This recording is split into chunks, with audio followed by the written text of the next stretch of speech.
Hello, everybody. Good afternoon. This is the e-Roundtable for October 2020 by WIMBIZ. The topic for today is Pivot, Secure Your Future. It's going to be an exciting afternoon, I can assure you. One of the things that we hope you will take away from today's session is that where you are, you're not stuck. The opportunities are there. You just know how to harness them. You just know how to take charge of that space in which you're in and make something huge, different, and impactful out of it. With me this afternoon, I have three very, very distinguished panelists. They're going to introduce themselves to you in depth, but I'll just tell you that I have women from 3 different generations, 3 different sectors, and have done 3 amazing things in 3 different sectors. Whatever sector you're in, you will get a lot from what they're going to talk about this afternoon. You're going to find a lot of things that you can transpose from their lives, from their journeys, and from their sectors to what you're doing. So please be very, very attentive. Have your pens and your paper right beside you. I'm going to try as much as possible not to interject. It might be difficult in some places because I know their story. So if they miss out on anything that I think you must absolutely know about, and for some reason they slide over it, I will bring them back so you get maximum benefit out of this roundtable that we're going to have this afternoon. First and foremost, I want to thank our sponsors. They've been very, very magnanimous. They have just done, amazing, amazing stuff. And we have to say a big thank you to Nigerian LNG, first and foremost, and also to First Pensions. National Pensions come. We have somebody from National Pensions come here, sponsored by First Pensions. Thank you very much. I'm going to talk a little bit about WIMBIZ for those guests on here today and our participants who don't know very much about WIMBIZ. WIMBIZ is Women in Management, Business and Public Service. It's a non-profit organization that has over 19 years implemented lots of programs that inspire, empower, advocate for greater representation of women in leadership positions in public sector, in the private sector, and in the civil service as well. WIMBIZ is the first Nigerian NGO that has ranked 428 worldwide in the African-Nigeria affiliate partner, also as African-Nigeria affiliate partner in IWEC. WIMBIZ is also a volunteer-based organization, so a lot of the work that gets done by WIMBIZ is done by volunteers from our associates, our executive council, and of course we have our parents who are in the trustees. More information about WIMBIZ can be found on our website, www.wimbiz.org, and an evaluation link will be sent to you at the end of the the e-Roundtable to get your views and your feedback on what we're doing. And we would invite our participants who are not WIMBIZ associates to become one of us today. Please join us. It's an awesome, awesome organization. There's a lot of collaboration. There's a lot of strengthening of your capacity, and your views are enhanced, and your networks are, blossom when you become a member of WIMBIZ.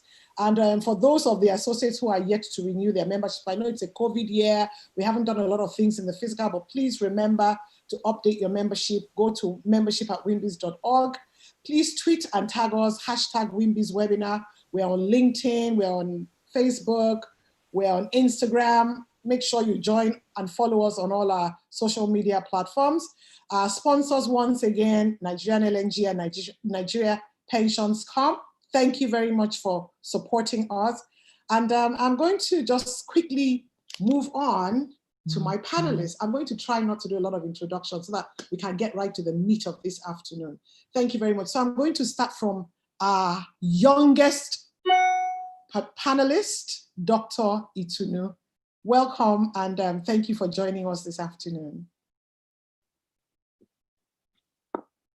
You have to unmute, ma'am. Yeah, okay. Thank you very much for having me. Such a pleasure to be here. I feel very honored to be invited. Thank you so, so much. So just tell us a little bit about yourself and why you think you're the one speaking to the audience this afternoon. Well, okay, so I'm a medical doctor and a healthcare entrepreneur. So that's really it. But I have the pleasure to run an organization called Medbury Medical Services. And in Medbury, we provide workplace health solutions to various industries and various companies, from multinational organizations to local organizations of every size, essentially. We've been in business for 5+ years, and we're grateful for the opportunity to have been able to serve thousands and thousands of people, of employees, of various organizations and individuals as well. So in a nutshell, that's my introduction. The shocking part when she gets into the meat of it is what she's been able to achieve in 5 short years. So I'm going to invite next my sister, Mrs. Ogunde, to please just give us a brief intro. Thank you very much, Ronke. I'm highly delighted and honored to be here this afternoon. I've been a member of WIMBIZ since the inception of WIMBIZ, from the very first meeting in Abuja up till this moment. And I know that I've benefited tremendously from being a member of that great network. So thank you, WIMBIZ. And I run an organization called Edumark. Edumark is simply education marketing, and we've done a lot of work within the education sector. I actually crossed over from the field of marketing communications, running an advertising agency, to the education sector. Now I am so branded education that I need to keep reminding people that my background is actually advertising and marketing. But today, here we are. My organization, Edumark, has been able to do a lot of things within the education sector. And I believe that one of the things driving us, and that has made us, and that's put us in this position, is our genuine desire to transform the education sector. We have been able to create numerous projects, numerous programs, and I believe they've been of impact within the education sector. So I'm so grateful and thankful that I have the opportunity to share a bit of that journey with people here. Thank you very much, Mrs. Ogunde. And last but not the least is Honorable Engineer. I'm going to ask her to please share a little bit about her experience and where she's coming from and what she does now. And before I invite her to start, I'm just going to let you know that we're going to have a couple of polls during the session. Please answer them. They're really short. They'll take you less than a minute to do. And so that we can just share with you what the general view of the House is on certain issues as we go along. So, Honorable Mrs. Adeyemi, the floor is yours.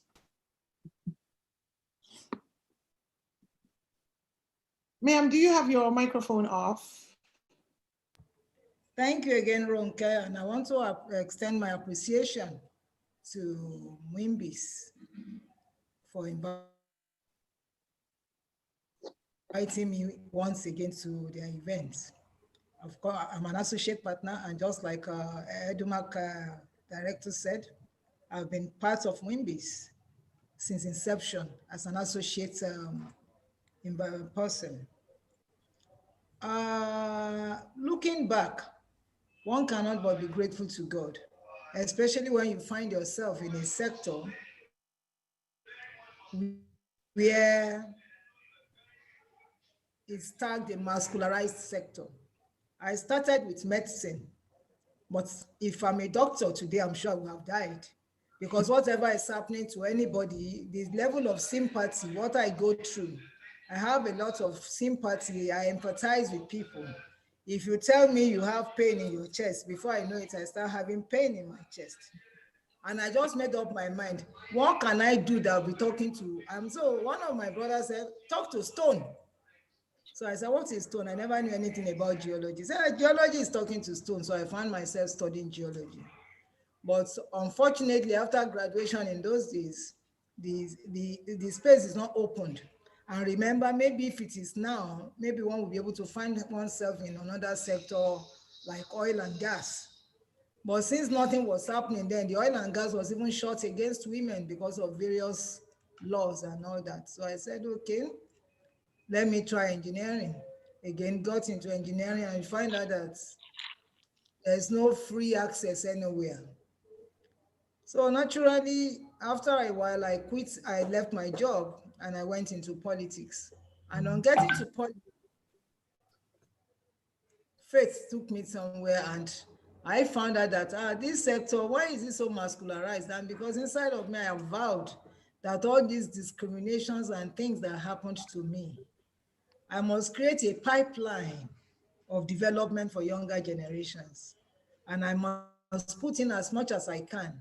And if you look at my activities, even in the National Assembly, the first bill that ever went through female circumcision. You understand? I'm always excited about anything gender.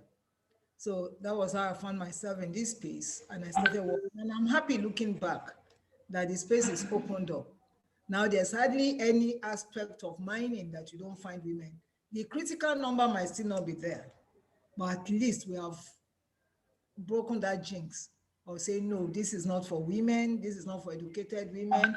Whether you are literate or not literate, whether you are, as long as the interest is there, you can always aspire to work in that sector. And now we have men who are equally opening up and embracing us, because the mere fact that we are working with them, because again, I must define when we talk about feminism and all that, feminism for me doesn't take away my African culture. I still see the man scripturally as a head. But all I always ask for is that give the women a room to excel, and you'll be amazed at what women can do. So it's a privilege today to be here looking at the younger generation, because I think you called us in order of our of our calendarized days. So I'm grateful to God that I see women opening up the space in Nigeria. And then it's a privilege again to be here. So as we go along, maybe one will be able to reveal more about one's Thank you very much, ma'am. Thank you so much. Okay, so the Q&A box is always open. So once you have questions, just pop them in there. We'll visit the Q&A box when we're done. But I'm just going to shoot out some hashtags, some words that I should get you all excited and thinking. First thing is virgin field, liberty to create, interesting times, reinvent, redesign, new mindset, challenging times, making the common peculiar, new frontiers, reform, policy championing, conference attending, midwifing processes, building ecosystems, affecting ecosystems, impact, dedication, and enlarging your coasts. So if any of those words resonate with you, this is your afternoon. So we're not going to take too much of your time. It's time to delve into the real matter. And I'm going to ask, I'm going to go from the middle now, Mrs. Ogunde, to take the floor. Okay, thanks a lot, Ronke. Like I said, this is a unique opportunity to actually look back and share and ask questions about how it all began. You know, the one that really, really struck me in all our hashtags is that one of virgin field. Virgin field. When I decided to make the jump into the education sector, bringing in the skills that I'd acquired as a marketing communication professional, it was virgin territory. There was absolutely nothing like that. You know, as you were speaking, what struck me was how I started. I was running an advertising agency, and it's, you know, if you are familiar with us in the advertising industry, it's a highly male-dominated industry. That time when we go for AGMs and all that, and maybe I will attend, then Mrs. Bola Thomas, she will be there, then Bumi Oketu will be there, about 3 or 4 of us women, and the rest, maybe about 60 men, and just the 4 or 5 of us as agency heads. And I used to ask myself that how can I break the glass ceiling in this place? How can I create something that is uniquely right for me? here I am. I can't go with them to the clubs. It's too late. I have very, very young children. They're in school. I need to do school runs in between. I need to ensure that I supervise homework and so many other things. So it was clear that I could not pursue accounts the way the men could pursue the account. But I still knew that there was something that was peculiarly right for me. And at that time, I noticed that there were quite a number of educational institutions springing up. I looked at them. They were education professionals. They were not really communications person or business person, people as such. And I knew that sooner or later, there will be a need in that sector for people who have my skill. And I began. I didn't have any templates to actually use. Guess what I did at that time? That was almost like 16, 17 years ago or even more.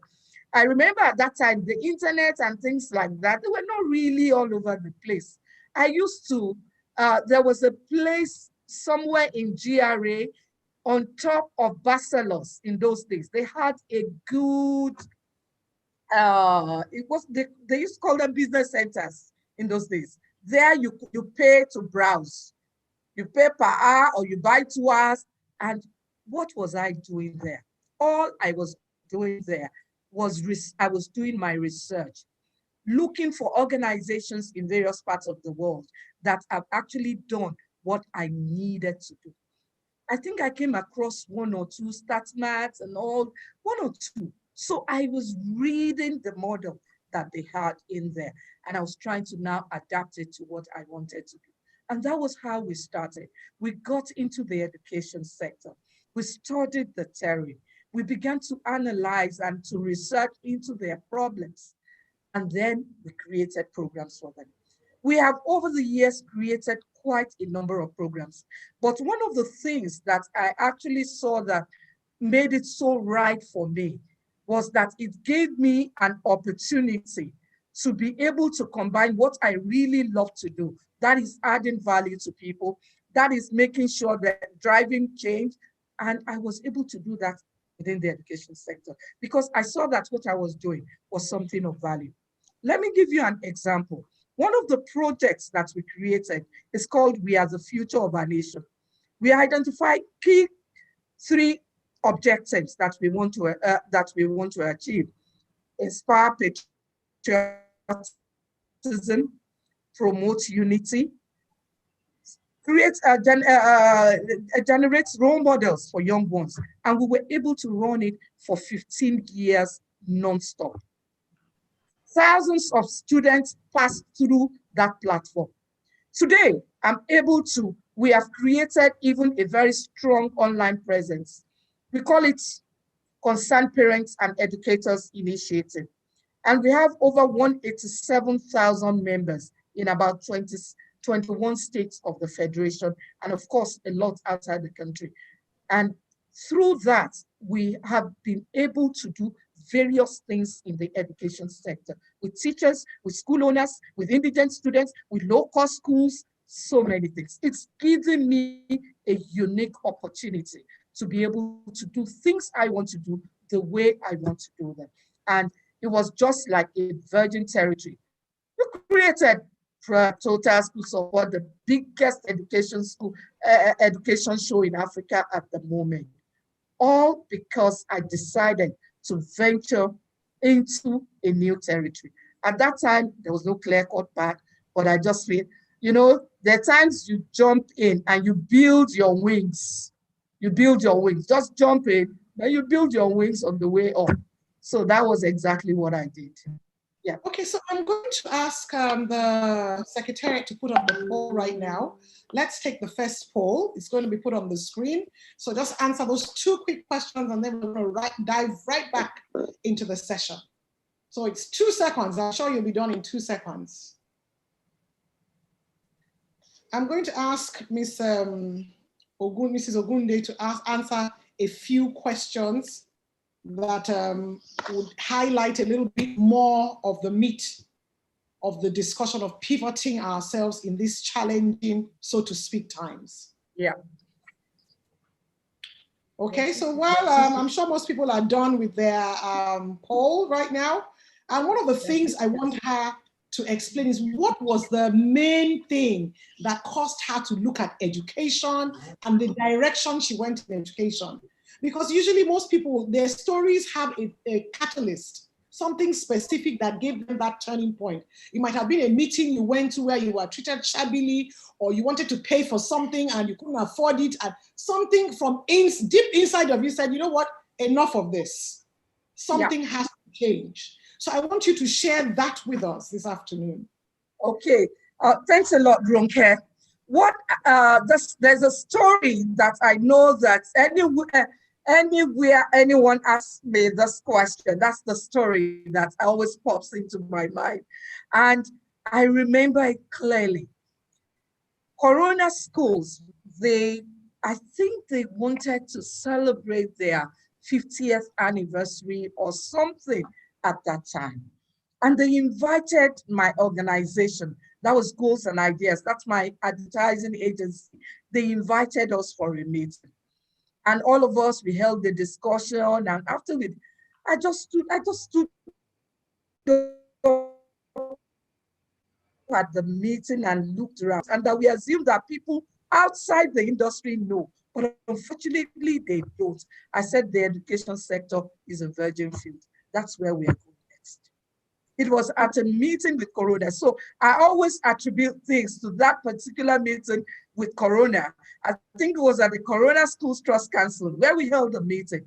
And I just came out of the meeting. I knew that this is a sector that will need our services and that we need to create something that is right for them. And the rest is history.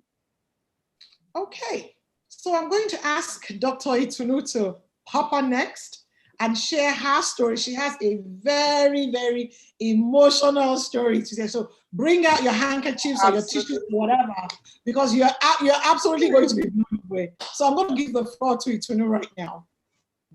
Okay, thank you, Auntie Ronke. Yeah, our story is an interesting one, as you've mentioned. It's just the story of how we started out and how I started out. And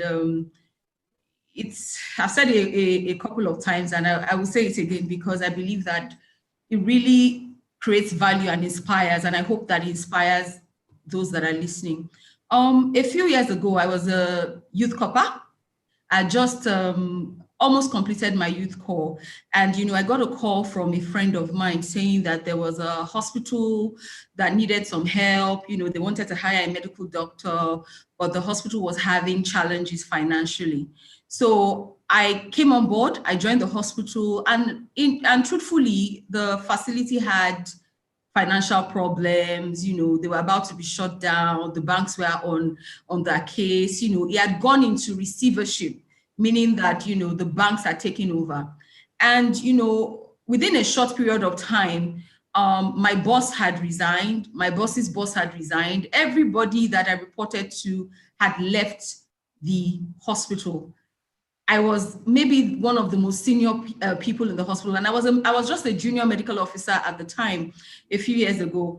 And I remember, my parents saying to me, "What are you still doing in that place? I mean, you haven't been paid in a long time," because we worked there, and salaries were not coming in. It wasn't great. And I remember one time that my dad called and said, "Itunu, you can do anything.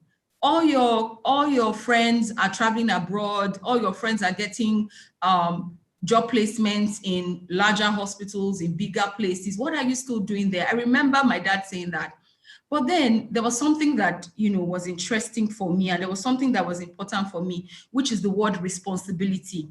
Because I felt responsible to those that had brought me on board, and I felt responsible to the junior staff that were left in the facility, left in the hospital. And I kept saying to myself that if I leave, what's going to happen to the jobs of all these people? And so I took the bull by the horn and I went to the bank and I said to the bank, "Okay, so how much does it even cost to buy this place?" How, it's very interesting because the day I actually went in my corper's uniform.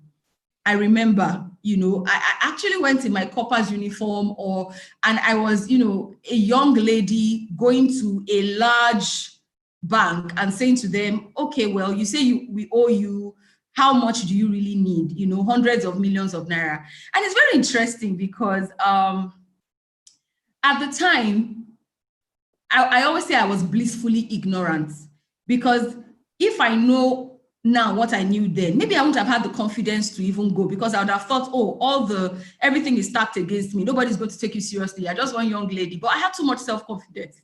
And I went to them and I asked, you know, and it's very interesting because they gave me an answer. The hospital was owing hundreds of millions of naira at the time, and there was no way I could come up with the money. But then there was no harm in asking. So they responded to me and they said, well, this is how much you need to pay. And I said to them, okay, I'm interested. I had no idea how I was going to get the money. I had no idea how it was going to work. But you see, the most interesting thing here is that I came to find later on that at that meeting, after that meeting, those that were in that meeting actually jeered at me and said, how can this young girl come up and buy this facility from us? It's impossible, right? But because they didn't want the place to be totally shut down, because if they had said no to me, maybe I would have walked away with what was left, right? They said to me, okay, not a problem, you can continue, we'll think about it, while they were cutting other buyers. It's very interesting. And, you know, many things happened. It turned out that nobody was interested in buying. And at the end of a few months, we struck a deal. And we said, we will pay you little by little. You know, it's a very interesting story, because I remember the first day after we signed that, signed the term sheets and all that. And I was in the facility. We had only 500 naira, which is about a little less than $2.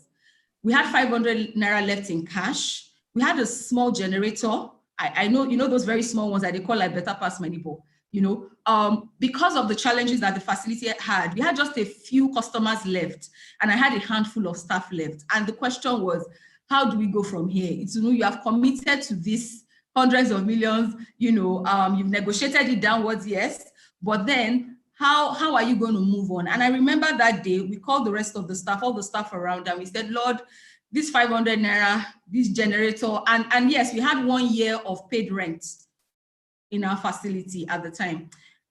And we said, Lord, we put it in your hand, help us to grow it, you know. And from that day on, we took the 500 naira, we bought a petrol of, I think 250 or 300 naira, and we prayed that somebody would walk in, and somebody did. So, and then that person came in, that person paid, you know, we used the money to turn around and buy the next set of petrol, and you know, and it was just like that. And I remember at the time when we started, I was the doctor, I was the cleaner, I was the one that was doing everything, right, with the handful of staff that I had. But there was one thing we always said, that everybody that walked into that facility would get the best service that they could ever have imagined. So we treated everything that came our way, we treated it with precision and with quality, because we understood that if you are able to do well in little, you would be able to get bigger, right? So we kept doing that and we kept praying. But just speaking to the topic today about pivoting, we did have to pivot, because you can imagine we didn't have any medical, any consultants anymore. They had all left. We didn't have any real experts, because I was just straight from school. I just finished my housemanship, right? So I was a medical officer with no particular clinical skills at the time, right? So we said to ourselves, what do we have in our hand? Which is really, really important for everybody listening now, because you might think, oh, it's just this front desk job I have. Oh, it's just this small business I've been struggling with. You need to look into what you have and don't focus on the things and not focus on the things that you don't have. So we said, what do we have? Okay, we have 1 year of paid rent. We have a beautiful facility because it was set up by a German doctor at the time. So everything was perfect. We have a handful of staff, and then we have company clients. We have a lot of corporate clients.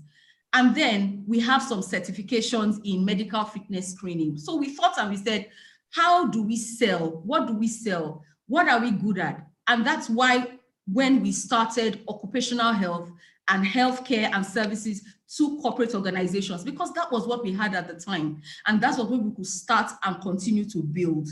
And in terms of pivoting, people just think, oh, this is not working out, let me just jump to something else. No, it's about looking at where you are, looking at the resources that you have, however small, and looking at the environment you are in, and then deciding how best to go about it.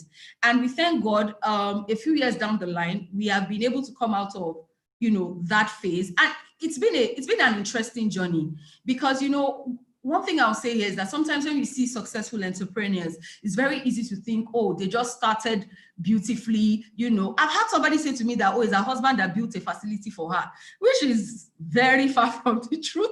But yes, people assume a lot of things, right? But then you need to put in the work, which is what we did. And there were times that I didn't know where salaries were going to come from. There were times that I didn't even know if the business was going to survive. I remember a certain time where, I called the staff and I said, look, I'm not quite sure that we're going to survive past this month or the next month. But it's very interesting what I did. I started looking for jobs for all the staff because of the responsibility that I had towards them, which is also very important, which is something I must stress. I bless God every day for the opportunity He has given me to be an entrepreneur, because it helps me to create value for others. It's more of responsibility. There are some questions that people ask and say, why did you stick to it? Why didn't you travel abroad like every one of your classmates? Because it's very easy to get a job abroad as a doctor, right? Why didn't you do that? But for me, it was about responsibility to my staff, responsibility to clients, responsibility to my country, because that passion of changing healthcare in Nigeria has always been something that has been there for me, something that has been life for me, that's been a dream for me. And I thank God for the opportunity to do that. And down the line now, we've done a lot. We've been able to grow into other facilities. We started in our facility in Lagos, in Lekki phase 1. We moved to Port Harcourt, we've moved to Delta State, we've moved to quite a number of places. And to the glory of God, we are now pan-Nigerian. We now provide services across Nigeria. Our staff strength has grown, and then we've been able to build a structured, organization since that time. It's very interesting. I will also say one thing that I've said before. One of my dreams when I was in medical school, I always saw a country that people could access healthcare, where, the poor, the rich, middle class could have access to healthcare services. That was what I wanted to do with my life. That is what I want to do with my life. And it's very interesting because what God presented to me was totally different. It wasn't healthcare to the poor and all that, but He gave me something. And it's important for everybody to understand, always ask yourself, what is that thing that God has given you? One of the beautiful stories about God making your dreams come true for me is, this is what I wanted. I wanted to provide healthcare to the bottom of the pyramid. But one of the things that has happened now is that we are now actually doing that through our CSR projects. To the glory of God, we've been able to pilot a primary healthcare facility from last year to this year in one of the poorest areas in Nigeria. We've been able to run it sustainably. And one of the things that we do now with our earnings, and with the help of our clients, is to be able to provide healthcare to people in need. So it's very interesting and it's very wonderful that that dream that I always wanted is now coming to life. But I didn't even see that that was what was going to happen. I just took care of the thing that God put in my hand. So while I'm telling this story, and I've said it over and over again, one of the things I would say is, wherever you are, whatever it is you are doing, never look down on your little beginning. Never look down on the opportunity that God has given you, and always take responsibility. Don't always think me, because people ask, is it because you wanted to own something? I never started out wanting to own the company, not at all. But it was important to me to take care of those that God had left for me, to take care of the staff that I didn't want to leave anyone behind. And those are some of the things that continue to push us and continue to make us grow in leaps and in bounds. Thank you so very much, Dr. Itunu. Thank you. I mean, I hear this story over and over again, and every time I'm like, wow, you just really don't know what's around the corner where you're standing from. So this is a challenging time COVID has been very challenging. You've heard two different people speak about their own COVID time, because I mean, what happened to her is probably even worse than what happened to most people during COVID. You find yourself in uncharted territory, afraid, unsure of the future, but you don't get paralyzed and stay in one place. You start doing something. Same thing with with the first speaker. She found herself in an industry. She couldn't see how she was going to move forward. She couldn't really find how she was going to join the boys' club and beat them at their own thing. She had her own circumstances, young children, but she moved her skill sets from one sector to another sector that was lacking, a new frontier, and she made things happen there. I'm sure she met loads of people who had 10, 15, 20 years in education. They never thought about the way she thought of the education sector. So sit back and think, where are you and what skills and what values, what lenses can you use to see another place where you have a passion for, or something you have a passion for that you can tweak either with technology or with your gender lenses or with your emotional lenses or with your personal experiences, and make that change. Because when you go into a sector or a space like that, you find out that nobody can beat you at that game, because that game is unique to you. You are the one that made the rules. You have such an edge over everybody. The ability for them to live from getting there and catch up with you is almost impossible. So put your thinking caps on as we're having these discussions and start thinking of how you are going to pivot. You have those skill sets, you have those experiences. These are challenging times. This is a time where you could reinvent, redesign, and revamp yourself. So last but not the least, I'm going to bring on Honorable Engineer Janet Adeyemi, who is going to be speaking to us about things that happened as far back as 40 years ago. So she's going to take us on a journey. So sit back and enjoy this.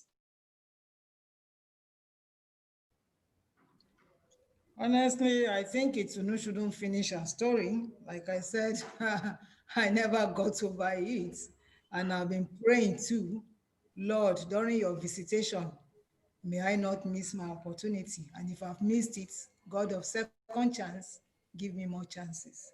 And I think every young one listening to us today shouldn't just see, because I say anything Nigeria, whatever we copy, we go and copy and copy and copy. But this particular one today, if what I'm thinking is what every young one is thinking, I think it's an opportunity to stand in awe before God Almighty and say, Lord, send me, teach me, what do you want me to learn? So let's not see it as just one of those sessions. Coming back to what I have to say, COVID, I'm sorry, I'll be maybe referring to scriptures a lot. COVID taught us something. And the most important lessons to take from COVID, because nothing happens to humanity without God knowing, is to reset the world. And God did it in such, because he's a very humorous God, he did it in such a way that if you're not careful, you will miss the point. Because if you look at it, giants, industries collapsed. Those companies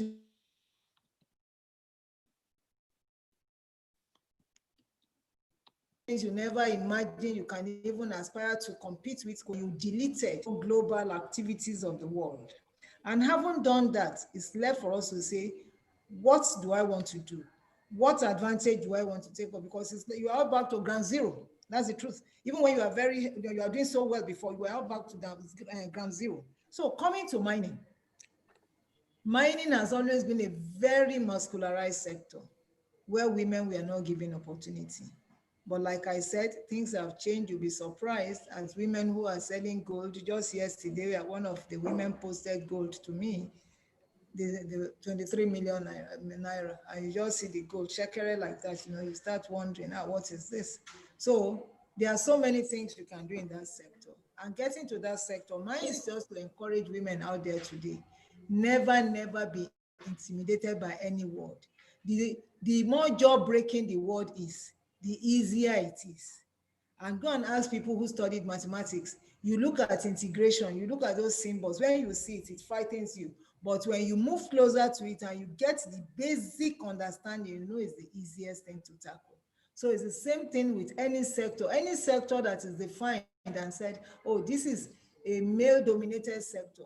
This is a sector that women should not move near. That is the more reason women should be attracted to look closely. What is it? You want to understand the workings in that sector. How does it work? And remember now that we are in a digital world where so many things, because we are looking at, just like you said, virgin industries, you are looking at smart industries, you are looking at smart innovations, you are looking at digitalization, which is coming up.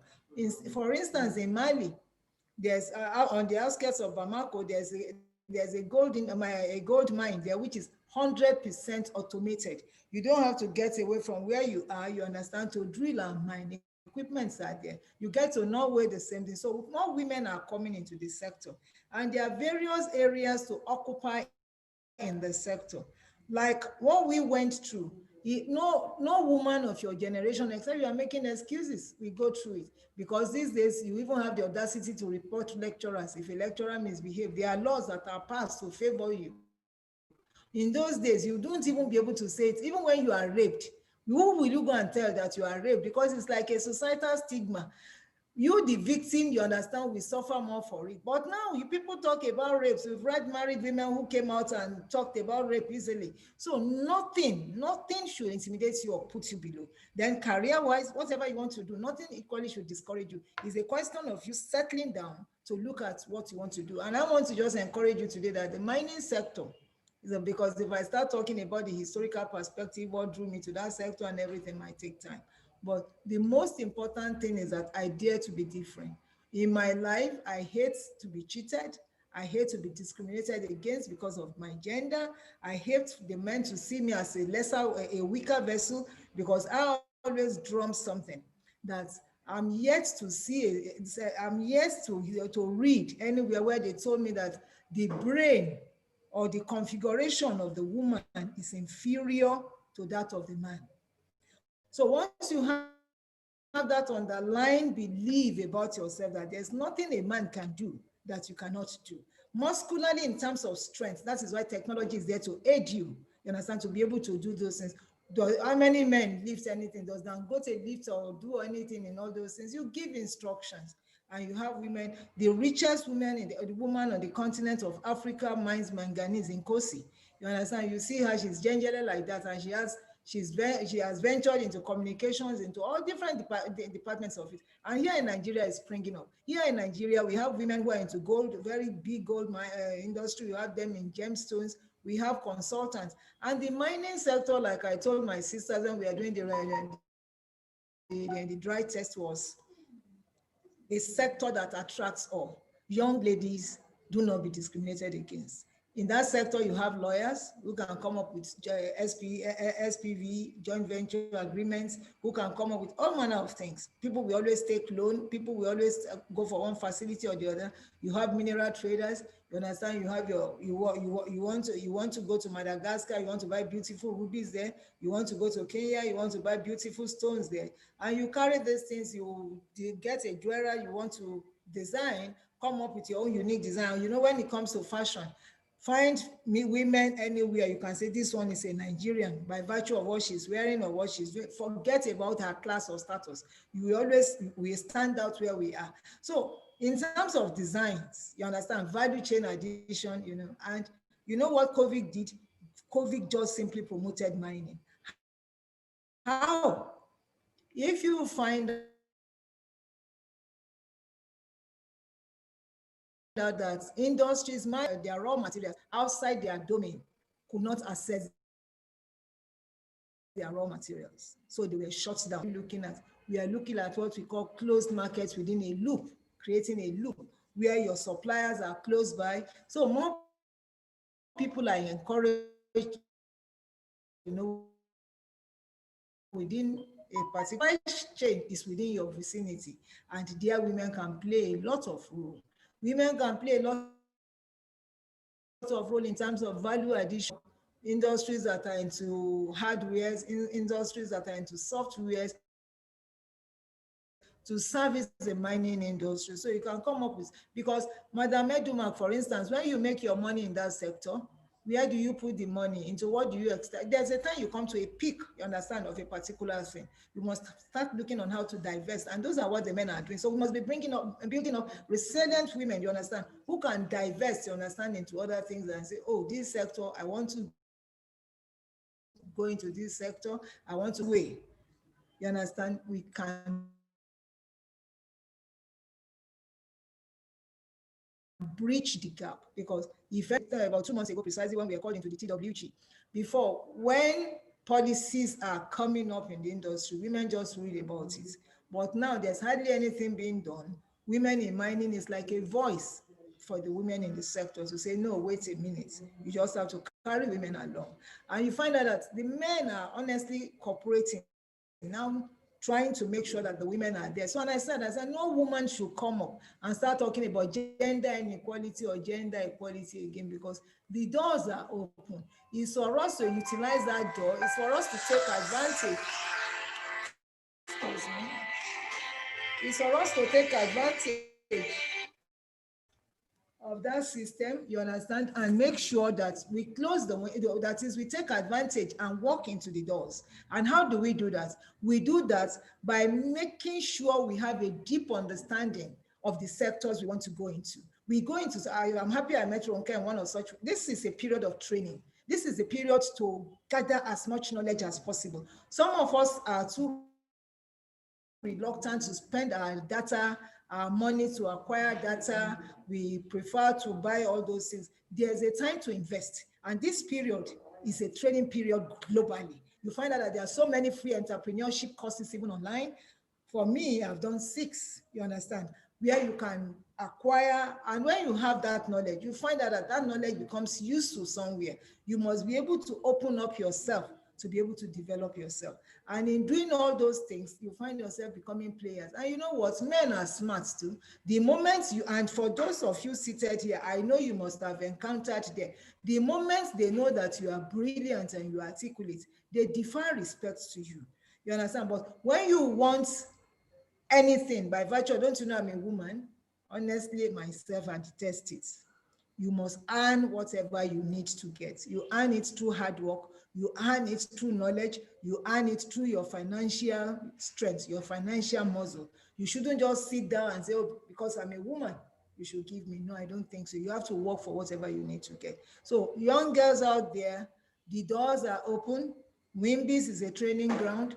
Then for specialization, if you want to do it, you have women in mining, you have women in oil and gas, you have, women now, women accountants, you have female lawyers, you have everything. And the advantage of all these things are it's a peer-to-peer influencing, where you're able to influence one another. Women in mining today, we have 18 chapters across the country. And I tell you that if you get to Niger State here, you find there's a lady I call Mama Gold, you understand? In fact, the very first time I met her, I never knew she was that educated until I started seeing the proposals she was churning out and what she was doing. And go across the country like that, you find them, you understand? We might still not be that critical number, like I said, but there's hardly any states now. And then in terms of issuance of licenses, again, we are driving for policies, you understand, which makes the process extremely simple for women to acquire licenses. But more women are into that sector, more women are acquiring licenses. And if you don't want to go into mining at all because of the hassles, because the truth of it is that there are hassles, just like in any other profession. There are clean areas you can stay in mining, which is mineral trading. You can be a mineral trader, you understand, where you are just trading and you are just turning around your money. And that puts you in good stead too. So once again, like I said, some of us, the older generation, are determined to create a pipeline for the younger generation. So I wouldn't be talking about my accomplishments or whatever I've done, but rather than motivating the young ones, because honestly, when I see a young one thriving, a young lady doing well, I'm always so excited, and God sees my soul. That is who I am. Because if you don't have the younger generation better and more accomplished than who you are, then you are a total failure. Because I always joke with some of the girls. I said, when I sit in my house later at age 80, I want to be able to pick the phone call and reach any sector in this country and get whatever I want, because the women will be at top. And I pray and look forward to that situation in life. So once again, thank you. Ronke, Yes, I said, can you hear me? Yes, we can.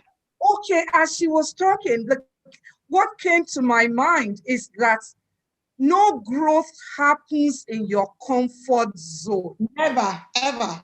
As a woman, you must just be ready to stretch yourself.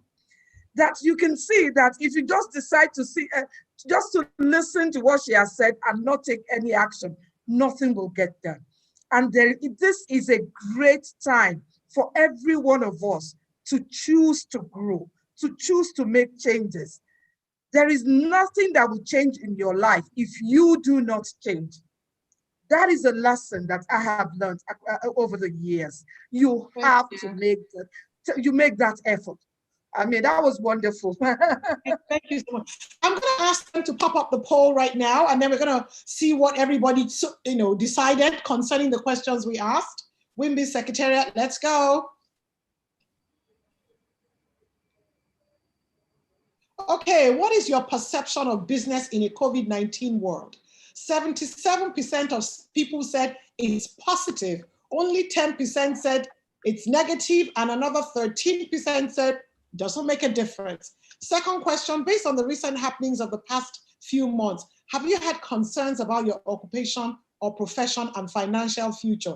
65% of women said yes, and 35% said no. I'm going to read out the next set of questions. They're going to pop that up right now, and then we're going to answer that, and then I'm just going to give you a quick into of what Dr. Engineer Adeyemi just spoke about. So if we can just pop up the next poll questions. And while they're doing that, I'm just going to say a few things that ran through my mind as she was speaking. First and foremost, the audacity to take on challenges bigger than you. If the challenge is your size or smaller than you, it's not a challenge. So look around you and look for challenges that are bigger. That's really where you can make impact. That's where you'll be solving problems. That's where people are going to be willing to put their money on the table to get your solutions. And that's where you make the money you're going to invest for your better life. So we have to start thinking bigger and larger. And then we have to link our passion with our profession. We can't have profession on one side and passion. We have to find a way to intertwine them.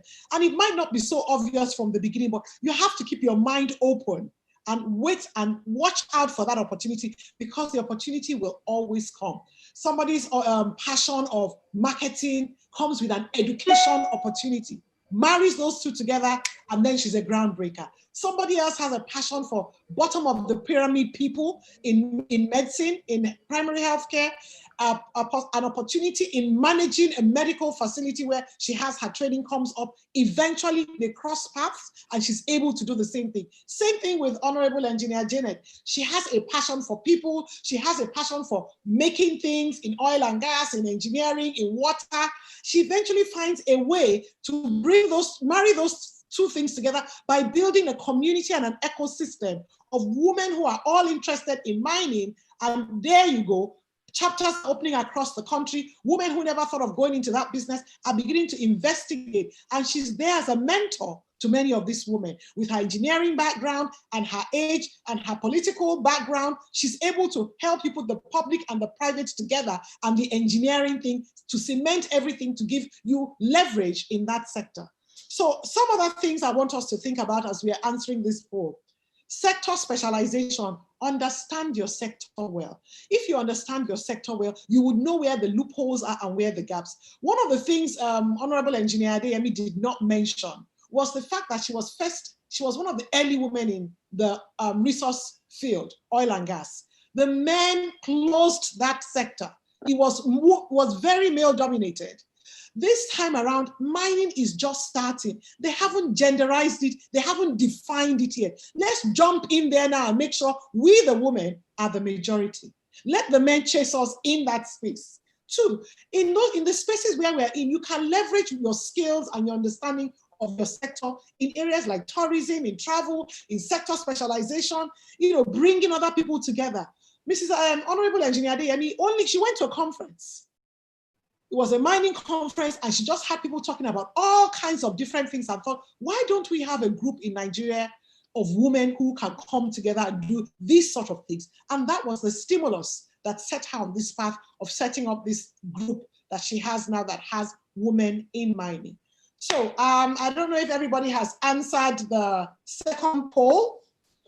Please open up your mind, broaden your horizon, go out there and look for larger than life projects and look for collaboration, look for capacity building, take courses, reach out to the WIMBIZ family and find out how they can help you reach the pinnacle of these dreams that you have for yourself. So do we have the answers to the second poll yet? Before we go into question and answers, we shouldn't forget to say a big thank you to Nigerian LNG and the Pension Commission for allowing us have this fantastic afternoon.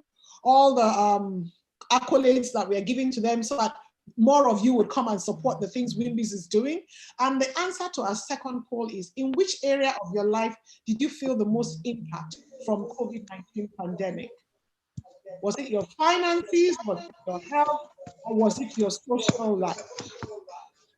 I have to tell you, you will not believe it. The first thing that people say impacted them, their social life with 49%. Lagosians, your social life is important. Next came finances at 43% and health at 8%. Thank you very much. WIMBIZ women, Nigerian women, we know how to do the work-life balance. We always have our health in the focus, and that's good to see that only 8% of the people actually felt some impact from COVID in their pandemic. And we do empathize with you. We hope you're feeling much better and you're an upswing right now.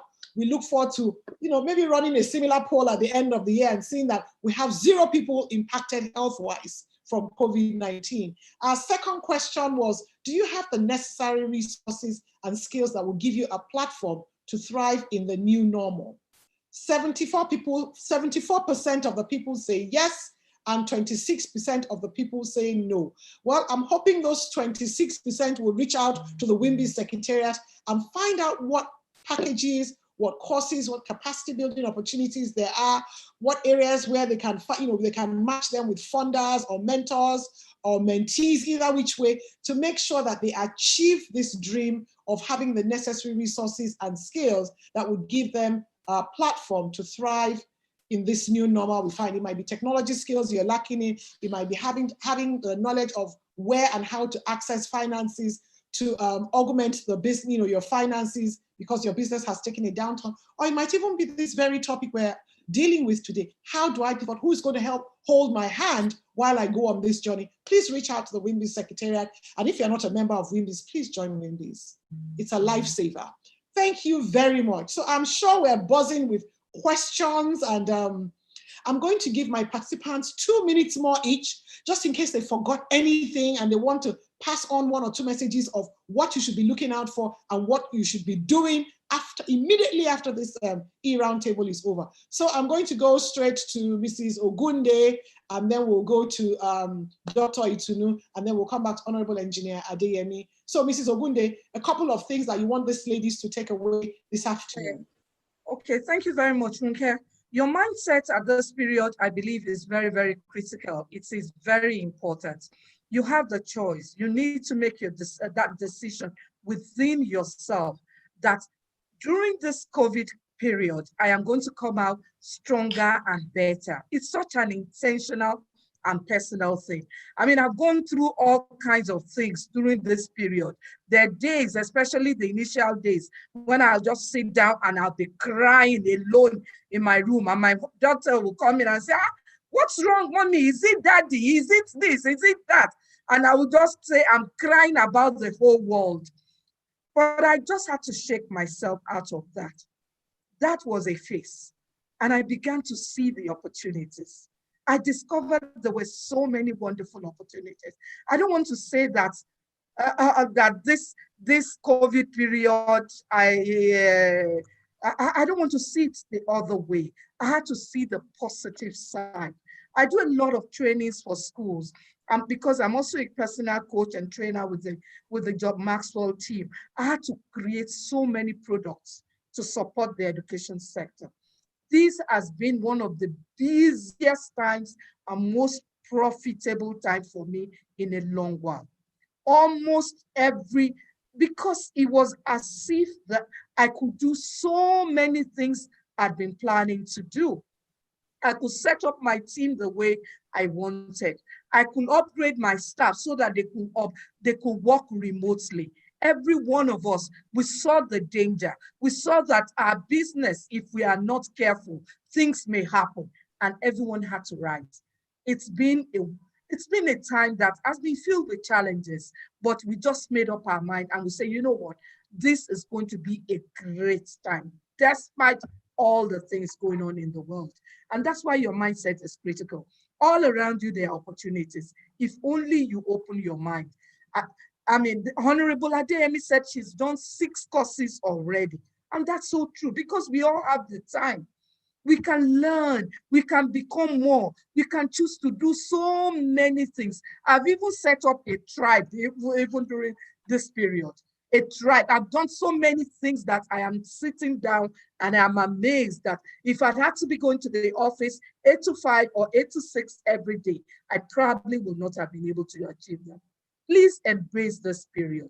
Go around and see things that you can do. There is money to be made during COVID. Make it.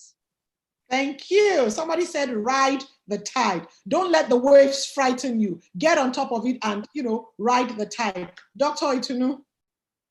Right, thank you. And thank you very much, Mrs. Ogunde. I'm going to take off from what you said about, knowledge.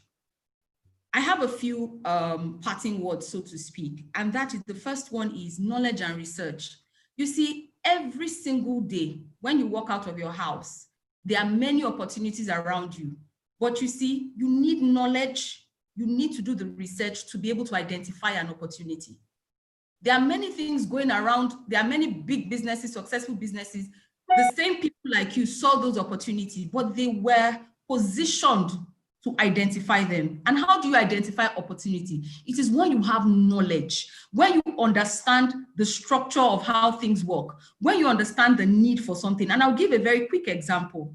One of the things that we are doing now in terms of pivoting, specifically concerning COVID, is that recently we have just been announced as the only distributor of the largest hand sanitizer manufacturer in the whole world.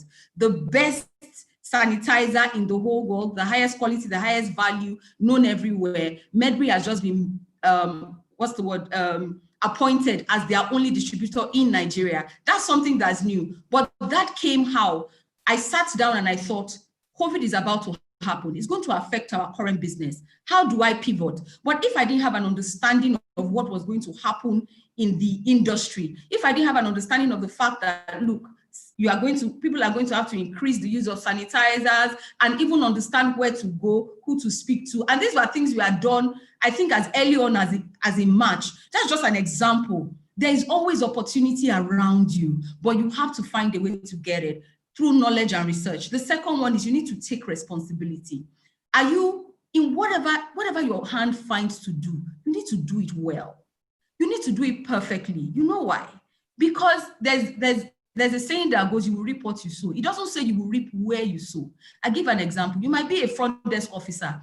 The way you treated that managing director that you didn't even know was a managing director may be opening up a job for you tomorrow and opening up a totally new career path. But you don't know. You can sit and say, well, they don't treat us well in this place. They've not paid us in 2 months. Why will I be nice to the customer that comes? You might be that person picking the phone. You don't know who is speaking to you, and you don't know where your next opportunity is going to come. So you take responsibility. Whatever has been placed in your hands, do it like you are doing it. You are running your own business, because one day is going to come and you're going to have to, and somebody is going to work with you or for you, and you're going to expect the same from that person. Third is courage. Courage. You need courage to do anything you are ever going to do. Why not me? Well, something Nelson Mandela said. He said something about being able to take the reins, why not you? That's what he said. Why not you? People ask, why me? Why not you? Why can you not be that person you admire? Sit every day and come up with a plan, but you need to take the courage for that first step. Go there. What's the worst that can happen? They will say no. No hasn't killed anybody. Ask the question, take the first step, be courageous. And The last thing is integrity. Integrity is currency. You can't play with it. When it was time for us to get into international partnerships, when it was time for us to get our biggest deals, it was integrity that brought it. It wasn't our marketing. It wasn't the way we were speaking. It was the word of mouth. It was because people said, who is the best person to work with in this industry? And people said, those guys will not take bribes. Those guys will not cheat you. Those guys, when they say they will do something, they will do it. That is currency. So I leave you with these things: knowledge and research. Take responsibility of whatever God has put in your hands or wherever you are. Take courage and always walk in integrity. Thank you so much, Dr. If you guys notice, the panelists, we've chosen panelists from 3 sectors. They're the 3 most critical sectors in Nigeria: resource development, education, and healthcare. Those are the 2 things that we found out were in shambles when COVID started. All of a sudden, our children couldn't go to school. What are the options? We running helter-skelter, trying to figure it out. Same thing with healthcare. We just couldn't reach people. Medical care was not at the level where primary healthcare could sort out the problem. And then resource development. That's where the entire economy finds its revenue from. The minute oil prices tanked, Nigeria was looking with their hands open, not knowing where the next meal was going to come from. So we haven't picked these 3 people per chance. We went out specifically to look at these 3 sectors that are very critical to Nigeria. And because they're in shambles and they're challenges, it's the equivalent of saying that these are the industries and the sectors that have the most opportunities. If COVID came around a second time, God forbid, what are the things that you would have wished were in place in these 3 sectors? Those are where the needs are. Rural education, as much as all the children we know have laptops and could just switch on and do online schooling, I'm sure more than 3/4 of Nigeria didn't have that same opportunity. So what are the things we need to do? Is it putting tablets in the hands of people? Is it finding how to create cheap tablets? Is it finding how to put education onto television, onto radio? What are the things that you suffered during the COVID pandemic? They are the things that need to be fixed. And you are the one that needs to fix it, because that's where your next breakthrough is. So I'm going to give the floor to Honorable Engineer Janet Adeyemi now to share her last words with us on what we need to be looking for and how we need to position ourselves going forward. Thank you, ma'am.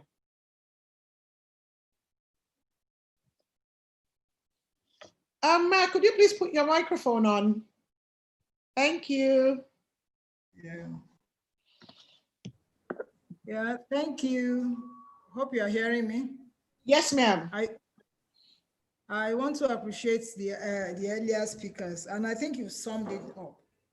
The first thing I'll talk about in this generation is that focus is very critical. The young generation are so distracted by intangibles. You want to belong. And I want to sound a note of warning. You see, we are gradually forgetting the chastisements of our parents who are gone now, because we are now your parents of the younger generation.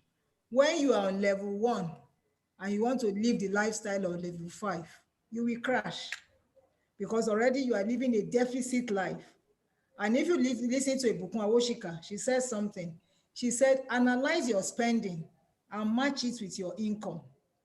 Once you start having a deficit, you can't even succeed in life, no matter the dreams, no matter what you do. If you listen to the earlier 2 speakers, you could see humility. Humility, fear of God. You can't amount to anything thinking you can do it on your own. You need the presence of God in your life. And then pride before the man.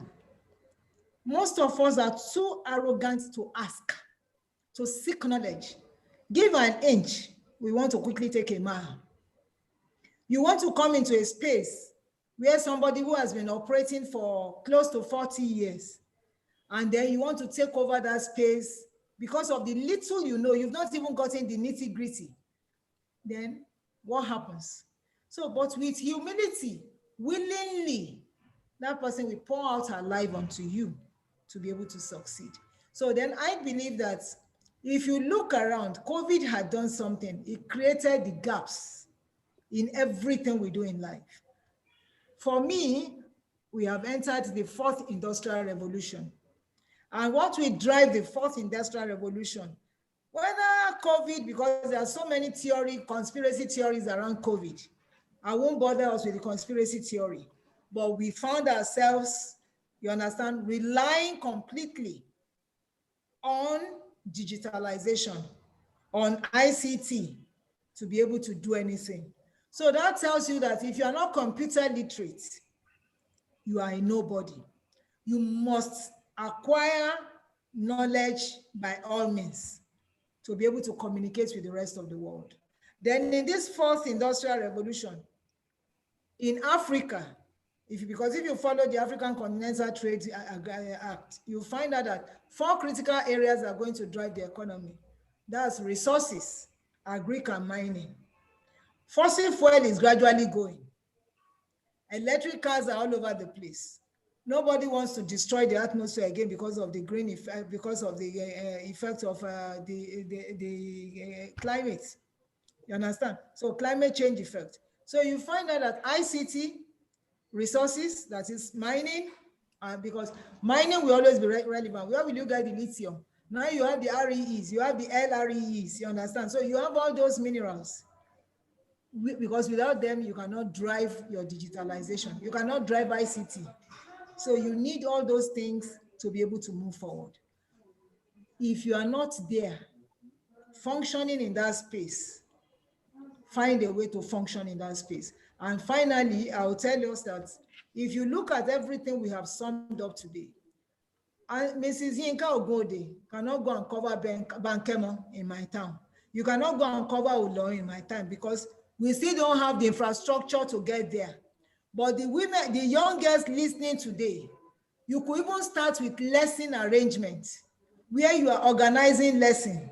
And that takes me back because when she was making her submission, I remembered when I was young, Mama Adio in Ibadan Mokola, the whole place was filled up and she was very rich because she was doing lessons.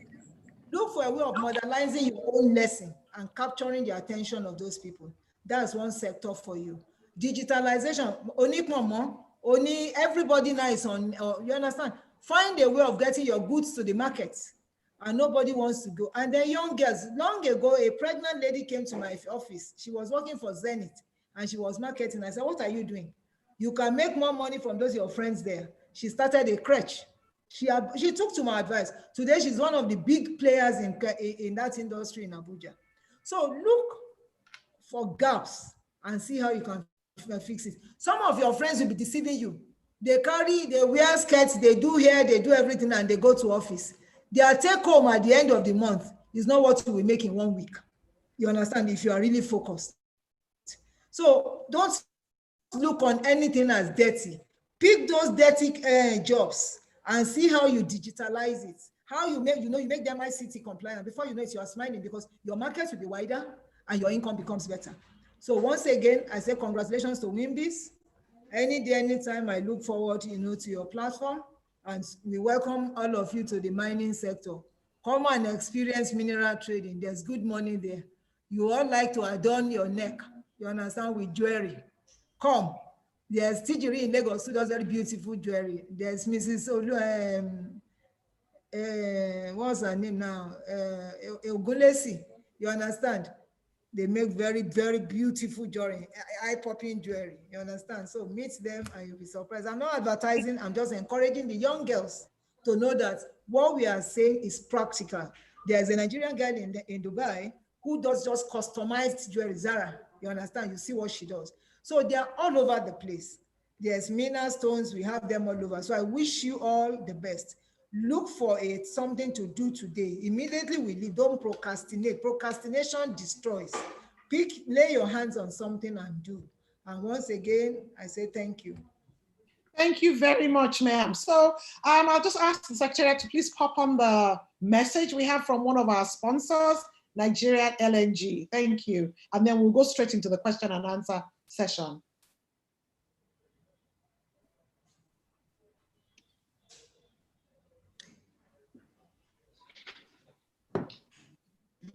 Do we have a message from Nigerian LNG, please?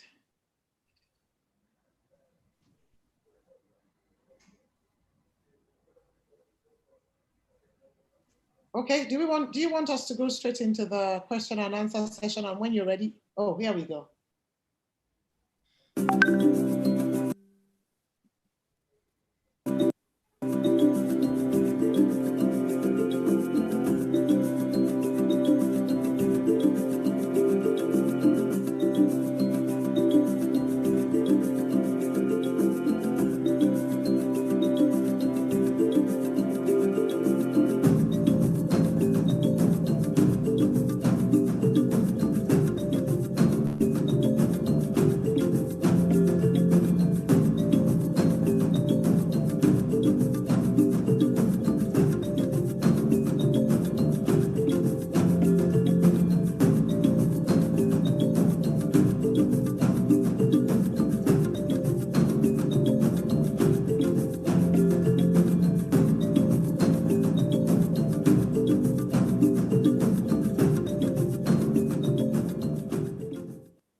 Thank you very much, Nigeria LNG. We're going to go straight into the Q&A now. And one of the first things I want us to do to get out of the way is if Honorable Engineer Janet Adeyemi can please share all the details of how the organization, the Mining for Women organization, can be contacted, because there are, I'm sure, lots of women on the platform right now who are saying, you know what, I want to be a trader, I want to be a financier, I want to be a miner, I want to be a jewelry maker. I mean, I want to do tourism, I want to bring people to the mines so that they can see the whole process. There's tourism, there's travel, there's everything in this, embedded in this sector. So if you could please share with all the participants what the website is and how they can contact you or an officer from the organization for more information. So if that's possible, if you could please just share that with us in the chat box so that everybody can access that. And we have a question. How were you able to cope with customers? This is to Dr. Itunu, being that you are just new and fresh out of school. Did you refer clients to other hospitals or did you hire an expert? So that's one question for Dr. Itunu. Another question for you is, well done. How did you raise the funds you used to pay the hundreds of thousands and millions of naira that you used to purchase the facility? Eventually, did you get investors? Have you faced any challenges, or has it been simple, plain sailing, or ups and downs, or how has it been? Somebody wants to know a little bit more about that. I'm trying to see if I can get all Dr. Itunu's questions all together so she can answer them. Many thanks to the presenters and the organizations for putting this together. My question is to Dr. Itunu. How were you able to raise funds for the hospital? I think that's a very, very critical question. What else do we have for Dr. Itunu? I think that's about it for Dr. Itunu for now. So if she could just go ahead and answer those questions for us, we'd appreciate that. Thank you. All right, thanks. Simple, nada. No such thing as simple, but worth it, yes.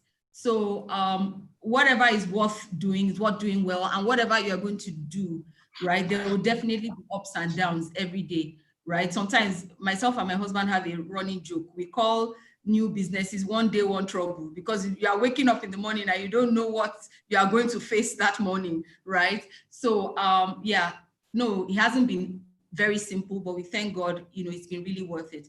But I'm going to go to the question, first of all, about financing and how we're able to raise it. And I'll first of all say a few things. First of all, capital is not only money. Understand this.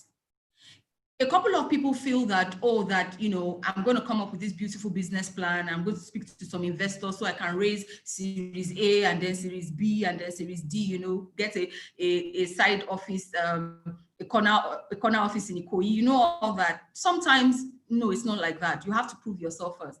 But let me start by saying again, or reiterate, that financing and capital comes in different ways. Yes, cash is one of it, but your relationships can be capital. You can leverage your relationships to achieve things you want in your business. And for those of us that started with a shoestring budget, which is like $2, and had no experience as to how to raise money, right? We had to leverage on our relationships to be able to get that. And I'll give you an example.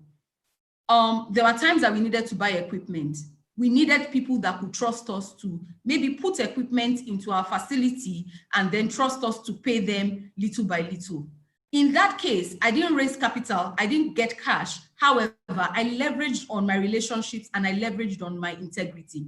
That same equipment that I would have bought for millions of naira, right? I bought it with capital, but not capital of cash, capital of relationships, capital of integrity, capital of trust. So you need to understand that before you start going around to say, oh, I want to raise capital, first of all, look at what you have around you. Look at the relationships you have around you. Is there any other way in which I can generate this capital? For example, capital can come through something we call financing from your vendors, right? Such that you say to your vendor, okay, I'm going to pay you in 30 days or pay you in 60 days, right? While your client pays you in, say, 15 days.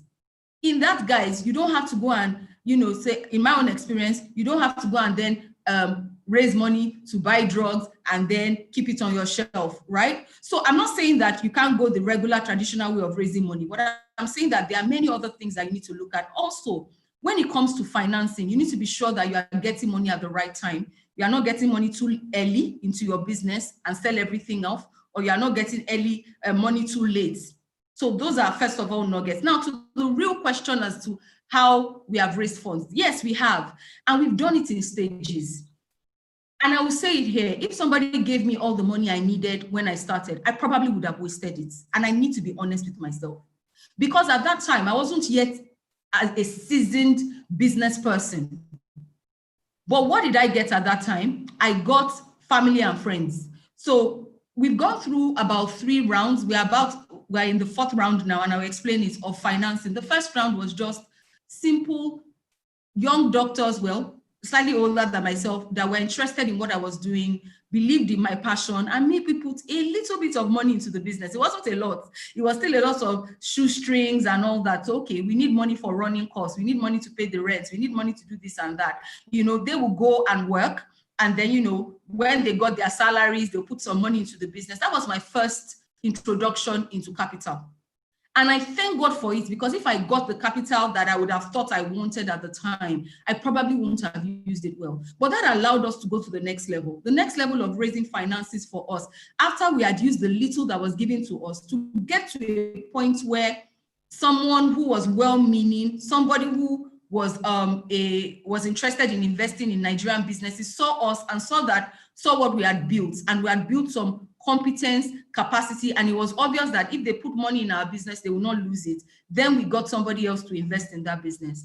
After some time, that person exited. And I must say that everybody who has come in and has exited, to the glory of God, have all exited, getting without making any losses. And we are very grateful to God for that. And when it was time, another PE firm then came in and then, then put some money in our business. Again, it was in stages. It wasn't like, okay, I have this great idea, but I don't have money to do it. No, we started with what we had.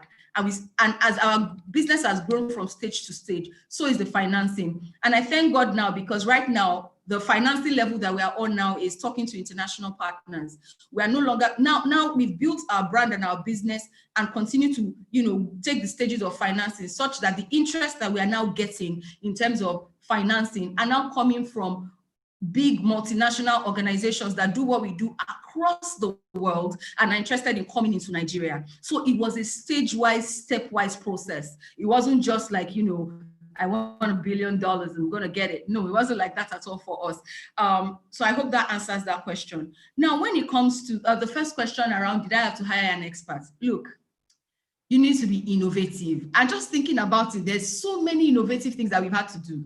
So we looked at what we had. We had a facility. The facility was beautiful, right? And it was in a good location. So I went to some of my colleagues, senior colleagues, which is also, as I said, integrity and relationships are capital. And I went to them and I said, look, you're a cardiologist. Oh, look, you are you're an occupational health physician. You have this, but I have a facility.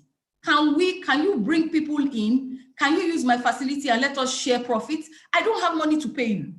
Those were the kinds of things that we did initially. We got to a point where we got, what's it called? Some of the rooms in our hospital, some of the rooms in the facility, we were renting them out to people that were credible, right? Just to be able to raise funds that way, keep the business going that way until we got into a point where we could do things ourselves, where we could hire more people ourselves. Again, I'll say something here. The quality of your people is the quality of your business. You always need to strive to get the best people. So yes, we needed experts at the time. So we found those people, but instead of paying them because we didn't have the cash, we came into innovative agreements until we got to a point now that we can now hire people that we can afford. I think that, I hope that answers, I think, those questions. Thank you so much, Itunu. Thank you so much. Okay, so I'm just going to dash very quickly to Mrs. Ogunde, and I have 4 questions for you. Somebody is interested in specialized training for infant teachers and wants to know what you have in that space. Then how do you digitalize a business? This person is in the fashion industry, and she said it's not easy to get funds, and you seem to be doing a lot of things online that you've acquired, you know, the skill from skills you've acquired that you've leveraged over this COVID period. Somebody wants to know how to start exploiting e-commerce and digitalization of their business. Another thing is, how do you move from HR to education? This person sounds like she needs hand-holding and might need you to mentor her. So please, if you'd like to share some things about that. And the last question for you is, can you please share some of the products? Because some people don't quite understand what you do in education. So, you know, some of the fairs you have and trainings you do, if you could please share some of it with our audience. Okay, thank you very much, Ronke. The first one on the training, yes, certainly we collaborate with organizations to put together training programs for the education sector. You'll need to get in touch with us so that we will know what you have, and then we will agree on how that will work. So whether we are going to help you to put it together as a solo event by yourself, or you come to, or you partner with Edumark to do that, you'll need to get in touch with us. I'm sure that WIMBIZ has all my details, so they can always give you that at any time. Or you can also send an email to us on info@edumarkng.com. That's on the training.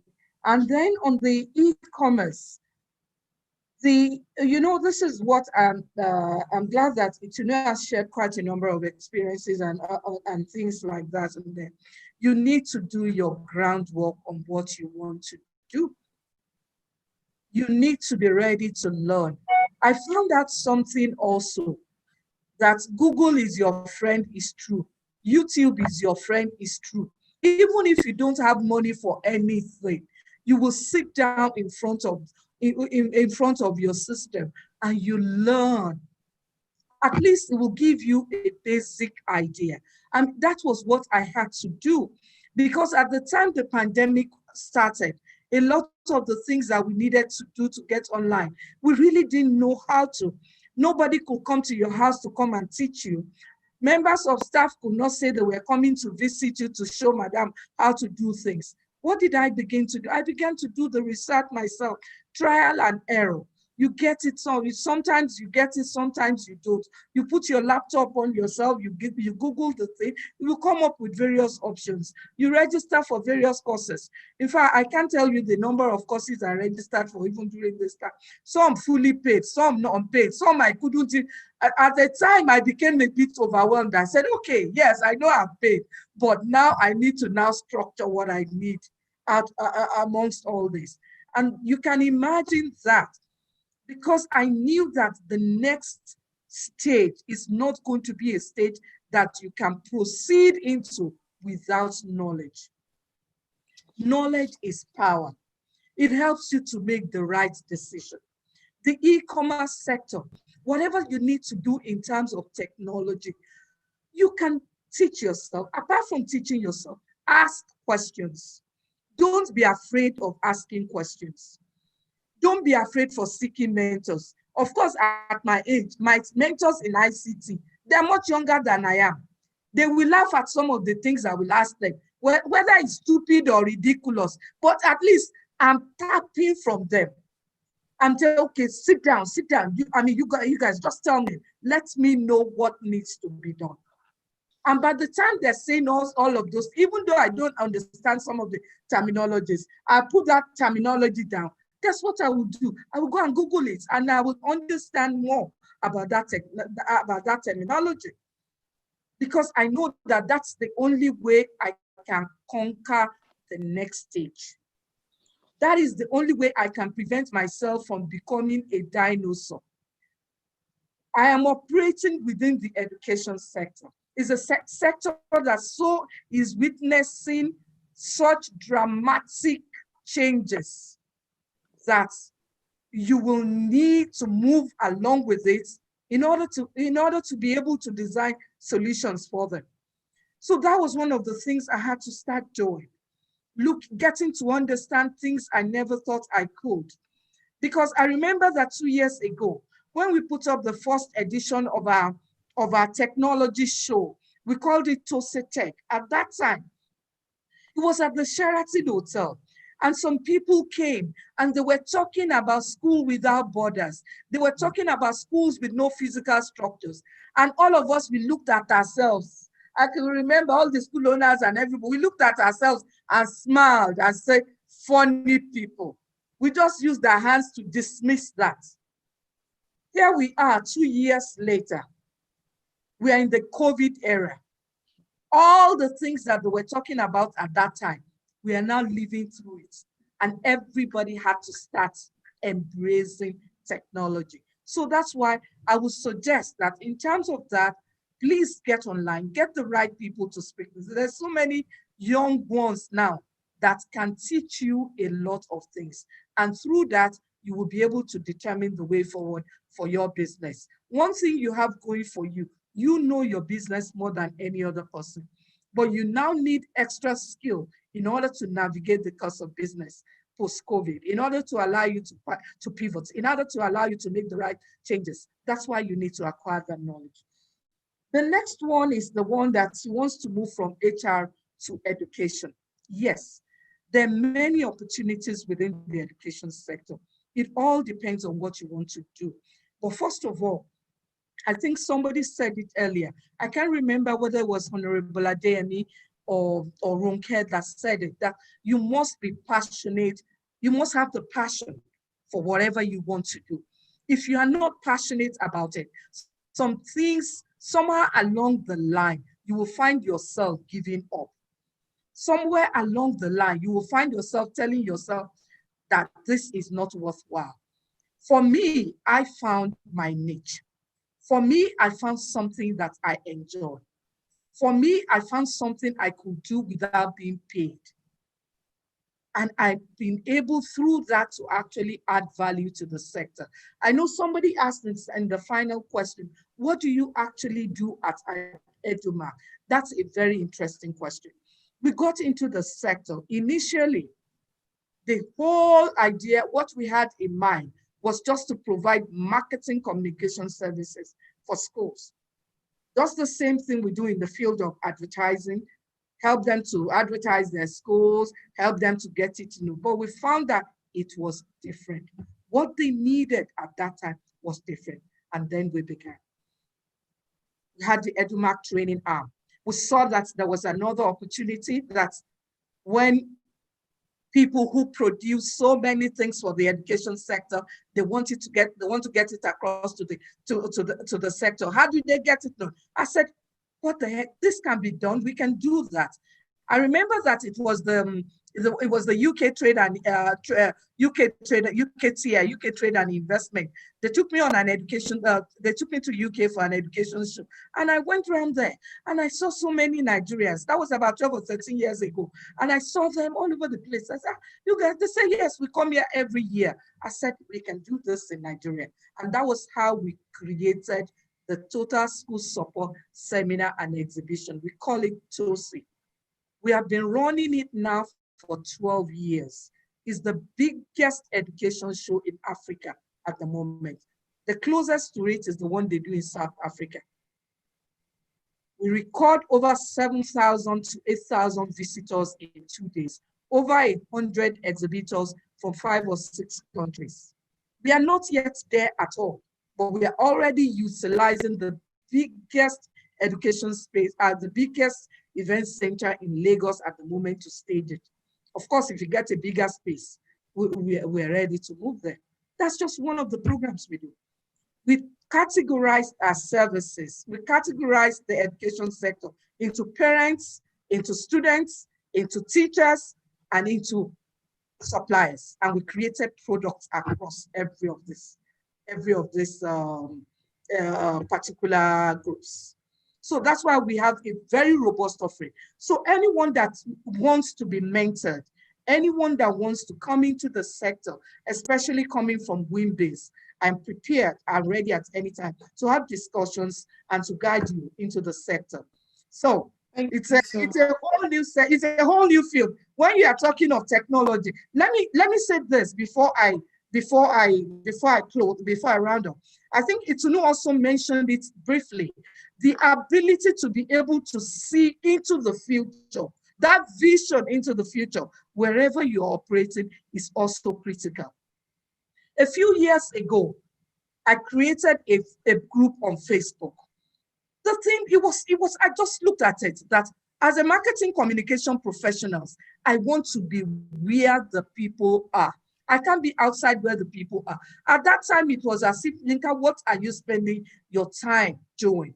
That group today is the biggest education focused group in Nigeria, with over 186,000 members. Over 186,000 members. And through that group, we were able for the first time to run an education reform week in this country in February, spanning over 21 states. So that shows that the power of technology, we saw the need that we will need to utilize that effectively, and we started planning a long time ago. You must be ready to see what the future holds for the sector within which you are operating, and don't be afraid to plan accordingly. Please believe me when I say it's also a lot of hard work. A lot of hard work. Please don't ask me how I combine these things. So it's a lot of hard work, but it's worth it. Thank you very much. Thank you so much. So Honorable Engineer Adeyemi, I have a few questions here for you. One, people want to know how to contact your organization. They want to know if there is a course they can take on introduction to mining. I haven't even heard of one. Mining 101, 102. Maybe you're going to partner with Mrs. Ogunde to start running courses for people who are in the mining sector, but people want to know the rudimentaries of it and on an understanding of what the different sectors or different opportunities are within the sector. So please, if you could talk on that a bit. And then the trading, how much does it cost to start trading? Who does it? Who can they shadow? Who can mentor them? People want to know about that as well. And where is the platform to meet you or other women who are in mining that are women? And then there's another question. Somebody wants to know how you can help them talk to women about gender issues in the workplace and compromise. Because I mean, this is something that you started so early when, it was, you had to be quiet about gender biases. Things have changed and progressing, but it's still very much an issue that's raging in a lot of sectors, not just the mining or extractive industry. And somebody wants to know how to go about managing the women in their industry and their business to protect them and prepare them for such things, and so that they are better equipped to handle such incidences. And last but not the least, somebody wants to know about the cost of going into trading and mineral resource businesses. So if you could just touch on some of those things.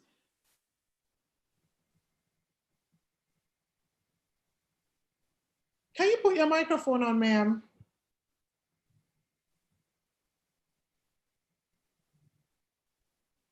We still can't hear you. Ronke, Yes, ma'am.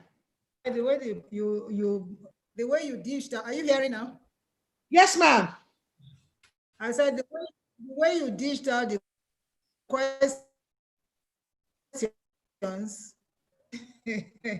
So whichever one I remember, I will just. I'll remind you of the ones you don't catch, ma'am.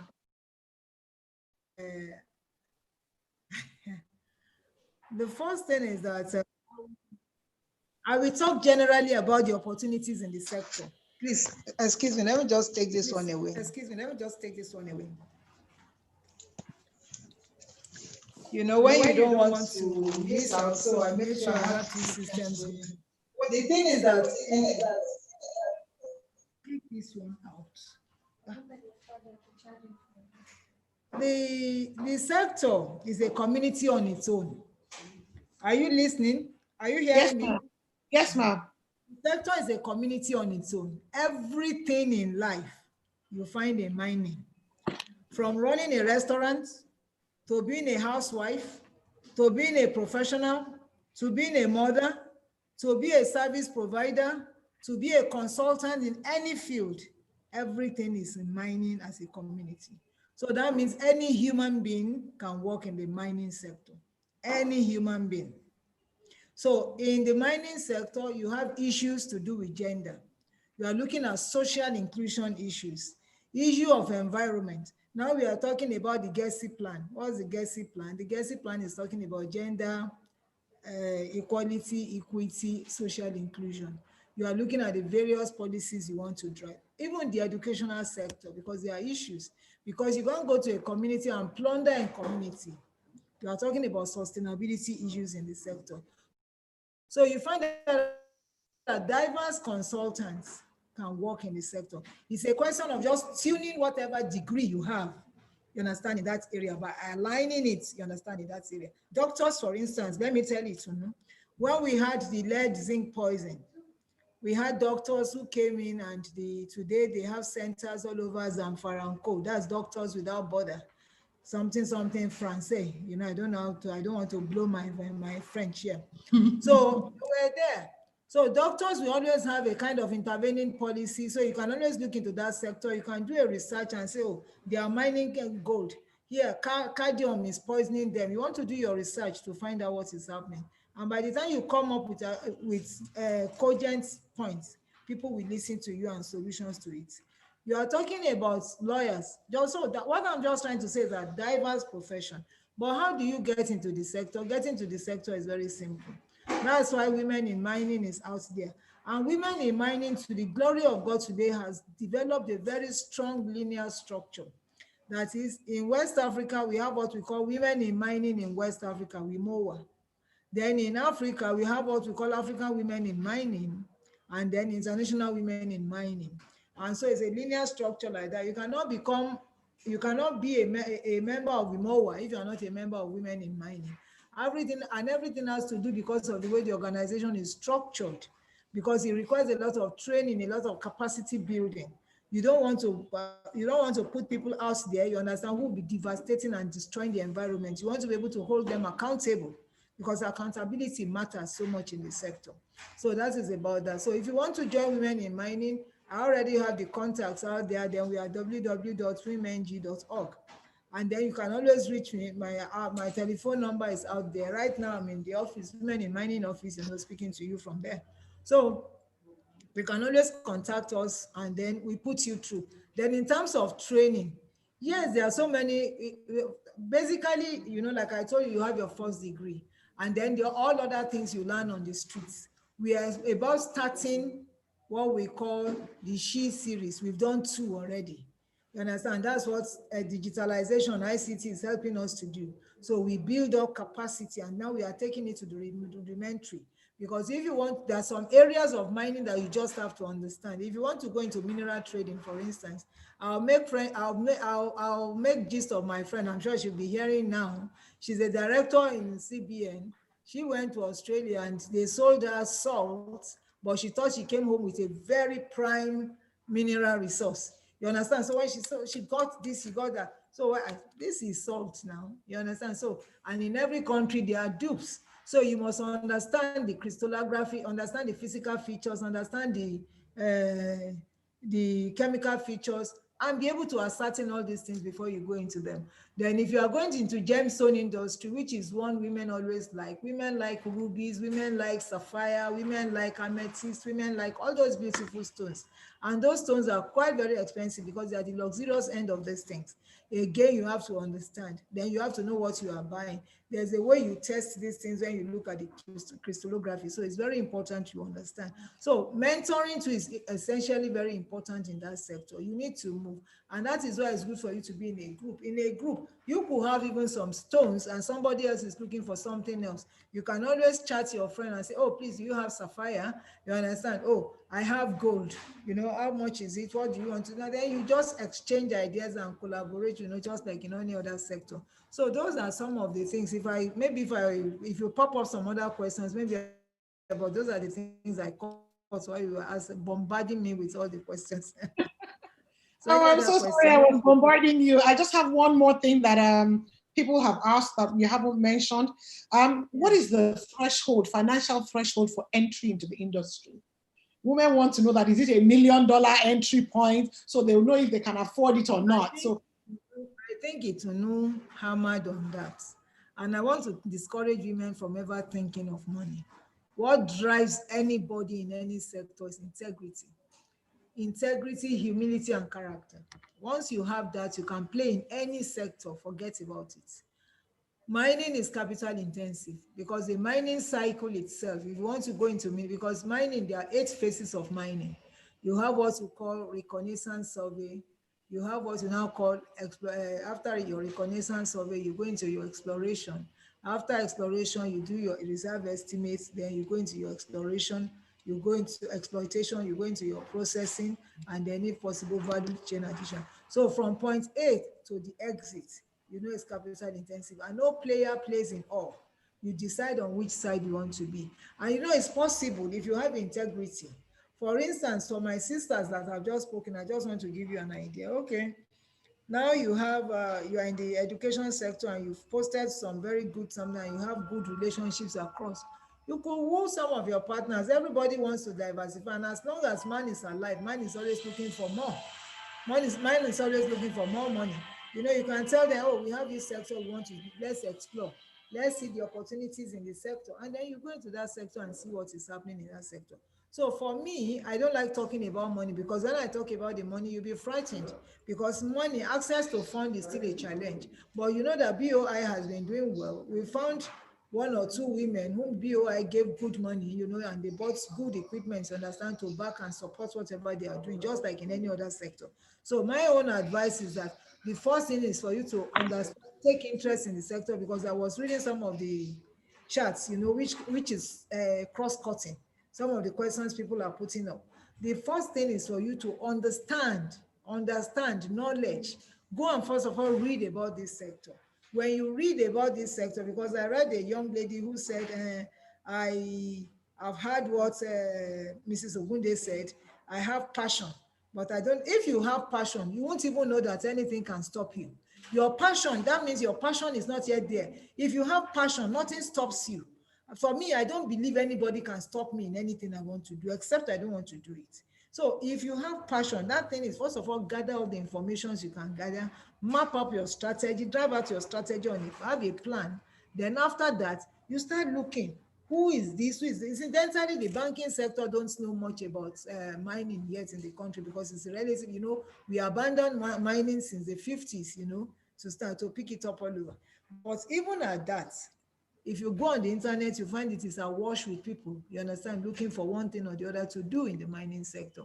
Just like you have con men, which I will equally warn you about, just like you have con men all over, you just don't tumble and fall into it. That sector is a sector where you need to discuss with people. That sector is a sector where you have to identify technical experts, you know, that you can work with till you build up your own expertise, you understand, in the field you want to be in. And then there are some institutions, like if you want to go into gemstone marketing and things like that, GIA is a very expensive course because mining puts money on your table. That's just it. A small ounce of gold like this, you know how much it is selling, so you can Google. Let me not make noise here. So you know what it is, or you get ruby, or you saw that man that got diamond, you know what it, or you know what it. So it's not a place for when you hit it, you hit it. So the most important thing for you is to understand the process. And then for professionals, you know, it can be a second stream. I keep on telling people. For example, if you're into sciences, who says you cannot go into environmental sciences? You know, that is just your environmental science and be a consultant in the sector where you're doing. Then a social scientist, you have lots of gender issues, you have lots of child issues, and you know that globally, you understand, when it comes to tracking and tracing, you can't put on any goal, you can't put it on and not identify the source where the raw materials come from. Now, so there's tracking there. So, and for all these things, you need experts to be on the field, you know, to be able to say, this is where this is coming from, this is where this is coming from. So for young professionals, you understand, it's an alternative stream of income where you can actually sit down, and before you know it, you will find out that it could displace your primary source of income because you get more attracted or more grounded in that sector by the time you understand the sector. So for me, what I'll say is that, like I said, my own job, as long as there's breath in me, is to create a pipeline. And we are doing it, and we are raising. I'll tell you that I have a lady, very, very brilliant, very, very versatile. When I go to conferences, I discovered her in Lagos there. Today, I remember her first activity in the mining sector. I said, you know, you can speak on this. You said, I said, go on the internet and read and apply what you've been doing in other sectors. And you'll be surprised that when she made her presentation, everybody was just, wow, where was she coming from? Even throwing in more technical languages, which she has acquired in her other sector, you understand, into this new sector. So there's no closed door anywhere. I want to encourage us all that if you don't peep into a sector to understand the sector, you can't know much. And then I like when I saw the respondent thing from Lagos. I know you people are only Faji in Lagos. Yeah, but that Faji period, this period is a period the world, God, to me, I tell people, I said, God chose to reset the world. When people say the world will collapse, is something we are, God has reset it. This is the resetting period. This period should not be wasted. This is the time to acquire new knowledge. So we must spend more time studying. We must spend more time reading, researching about new things we want to do, because there must be a shift, a paradigm shift, you know, from most of the things we used to do before, because those things we are, even medicine, who goes to a doctor now? My family is in the US, and I know that during that period of, you know, telemedicine, who goes to a doctor? You talk to, and then the thing tells you this is what to do, and then you go to the chemist and collect your drug. So if you are a doctor who don't even know how to use the software, how do you understand? You are lost. You are no longer relevant. And over time, I can tell you that nobody will need a doctor. You understand? Because you can go to the, you know, and put all the symptoms and put, and the prescription will come out. So what we'll be needing doctors for will be what? Maybe surgery. And even for surgery, we are now we've started having robotic, isn't it? That will be so precise and good. So we need to change our skills. We need to look at alternatives. And so my own word is that don't be afraid. Don't let any name, like, oh, this sector, when a man tells you one sector is mascularized, are you, and you, the next thing you should say, and so what? You understand? As long as you can cope. So I wish us all the best again. Thank you very much, Honorable Engineer Adeyemi. God bless you, ma'am. We're going to have some very important information to pass on to you. But first of all, I have to give the floor to one of our sponsors, First Pension Custodian. I want to introduce to you Mr. Dauda Ahmed, and he's the Assistant General Manager from National Pensions Commission. Can he please have the floor? Thank you so much.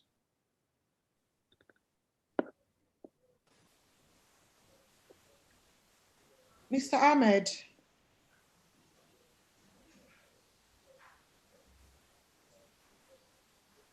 Can you put your microphone on, please?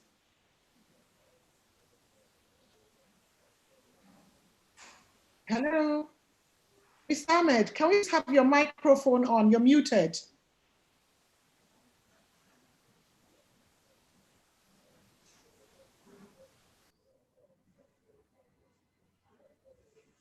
Hello? Can somebody please try and reach Mr. Ahmed to let him know he's still muted, or if you can unmute him from the Secretariat?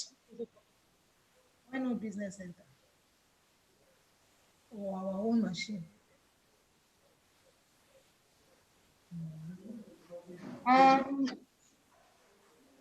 Okay, can somebody please reach him? And in the meantime, I probably would have to just start doing my announcements. This one now, business center now. Any luck? Okay, I'll just start, the announcements, pending when we're able to get him back on. An evaluation link will be sent to you all in the following, in a follow-up email from the WIMBIZ office. If you could please fill out this evaluation link, it's going to really help us. And we want to know what your opinion is about this e-Roundtable we've had. We want to invite our participants who are not yet members of WIMBIZ to please join WIMBIZ. The link for the WIMBIZ platform joining is going to be made available.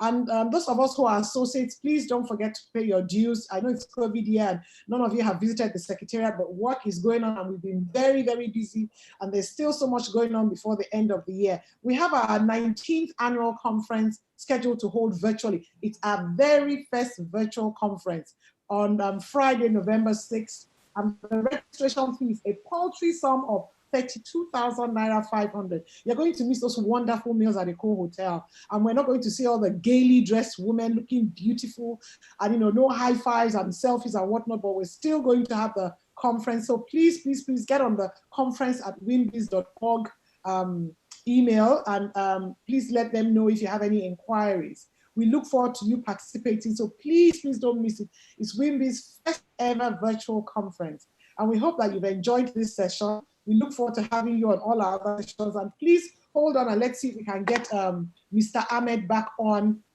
Have we had any luck with him?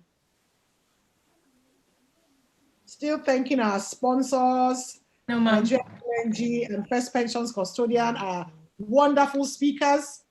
They've been awesome. I mean, they've really poured out their hearts and their minds, and they've condensed years and years and tons of experience for you in this past hour and a half. And I hope we're going to get a lot of testimonials from this experience that you've had this afternoon, because even I am beginning to think, of some things that I can do even in my space.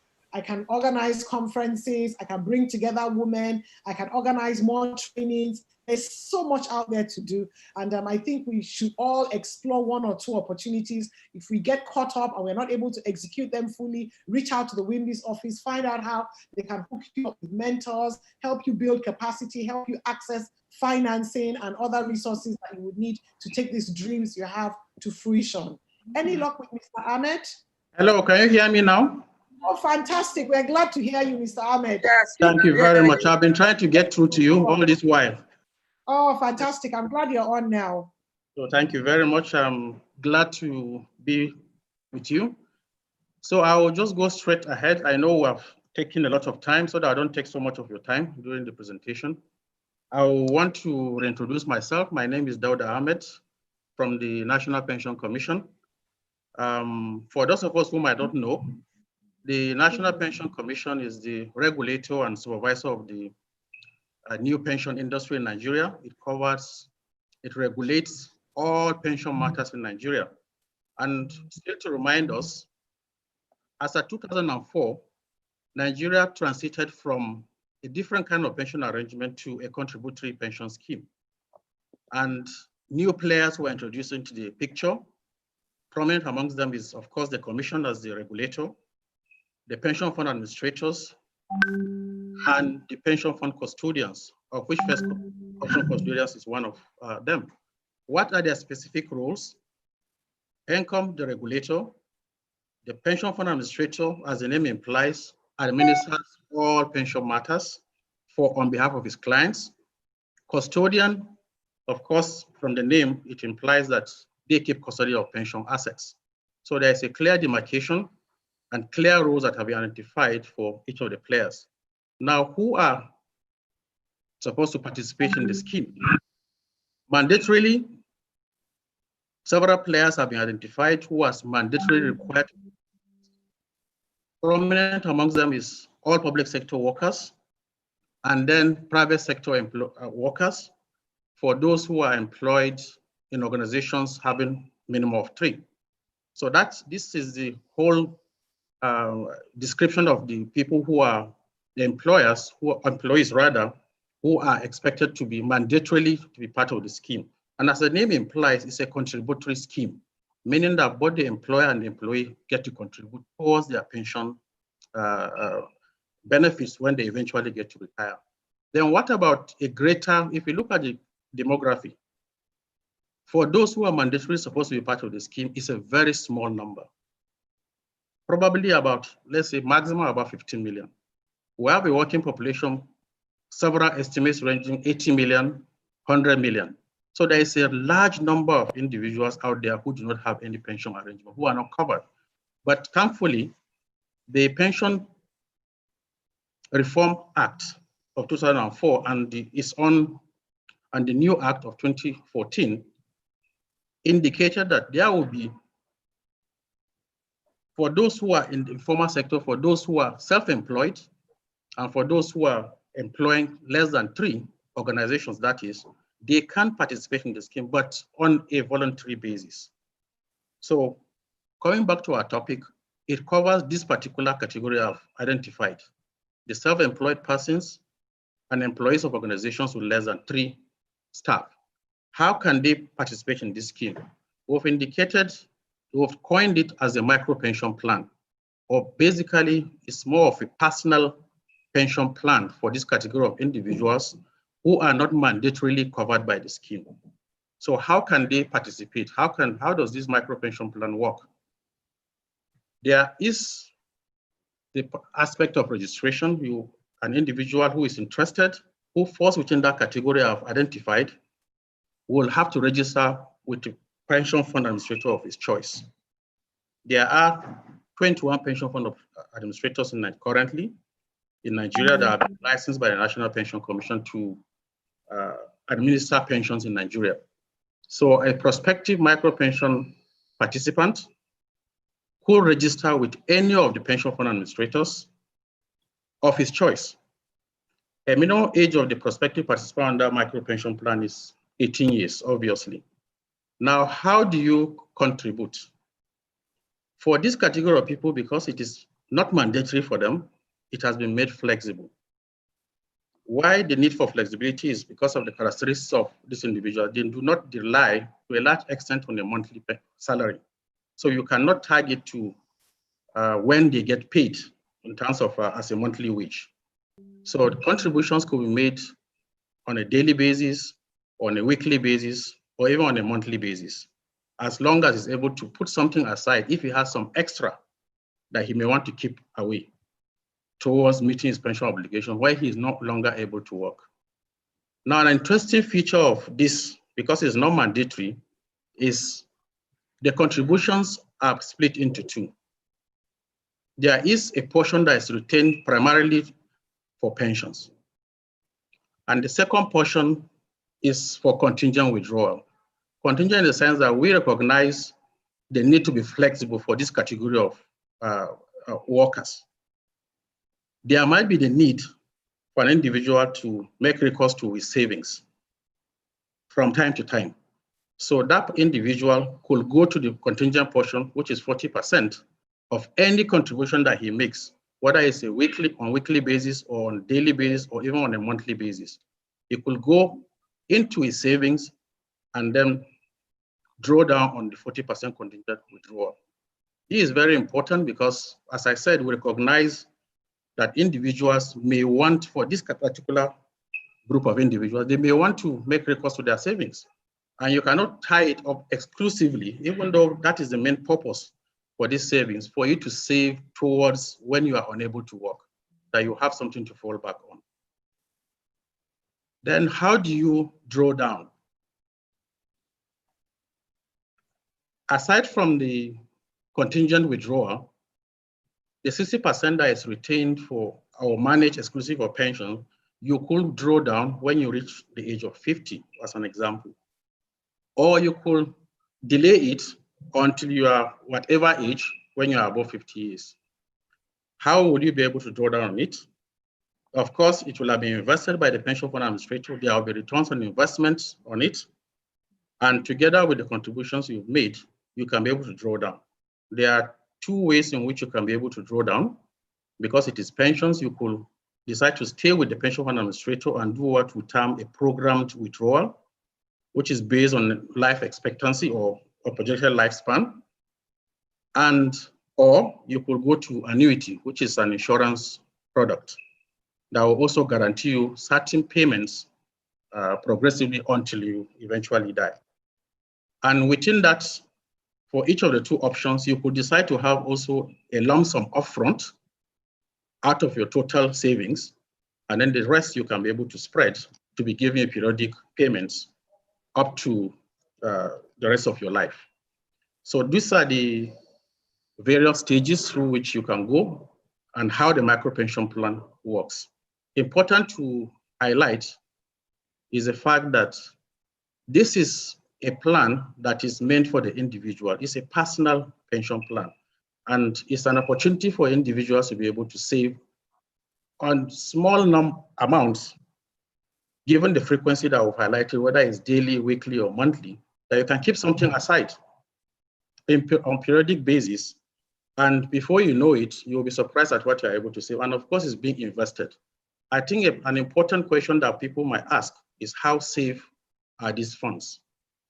Now, I've explained to us that there are three entities that have been created by the Pension Reform Act, the Commission, that is responsible for ensuring that there is a level playing field and all players play based on the rules that have been set by the Commission. And the pension fund administrators who basically manage your accounts. And I forgot to mention that it is individualized, it is personalized, just akin to your bank account. You can be able to check whatever balances that you have at any time. Whatever any payments are made into the account, you can be able to keep track of it. Transparency is very important for this industry, and we cherish it. Now, what are some of the benefits that could accrue to an individual who joins this? I've mentioned it's an opportunity for individuals to save for benefit payments at old age.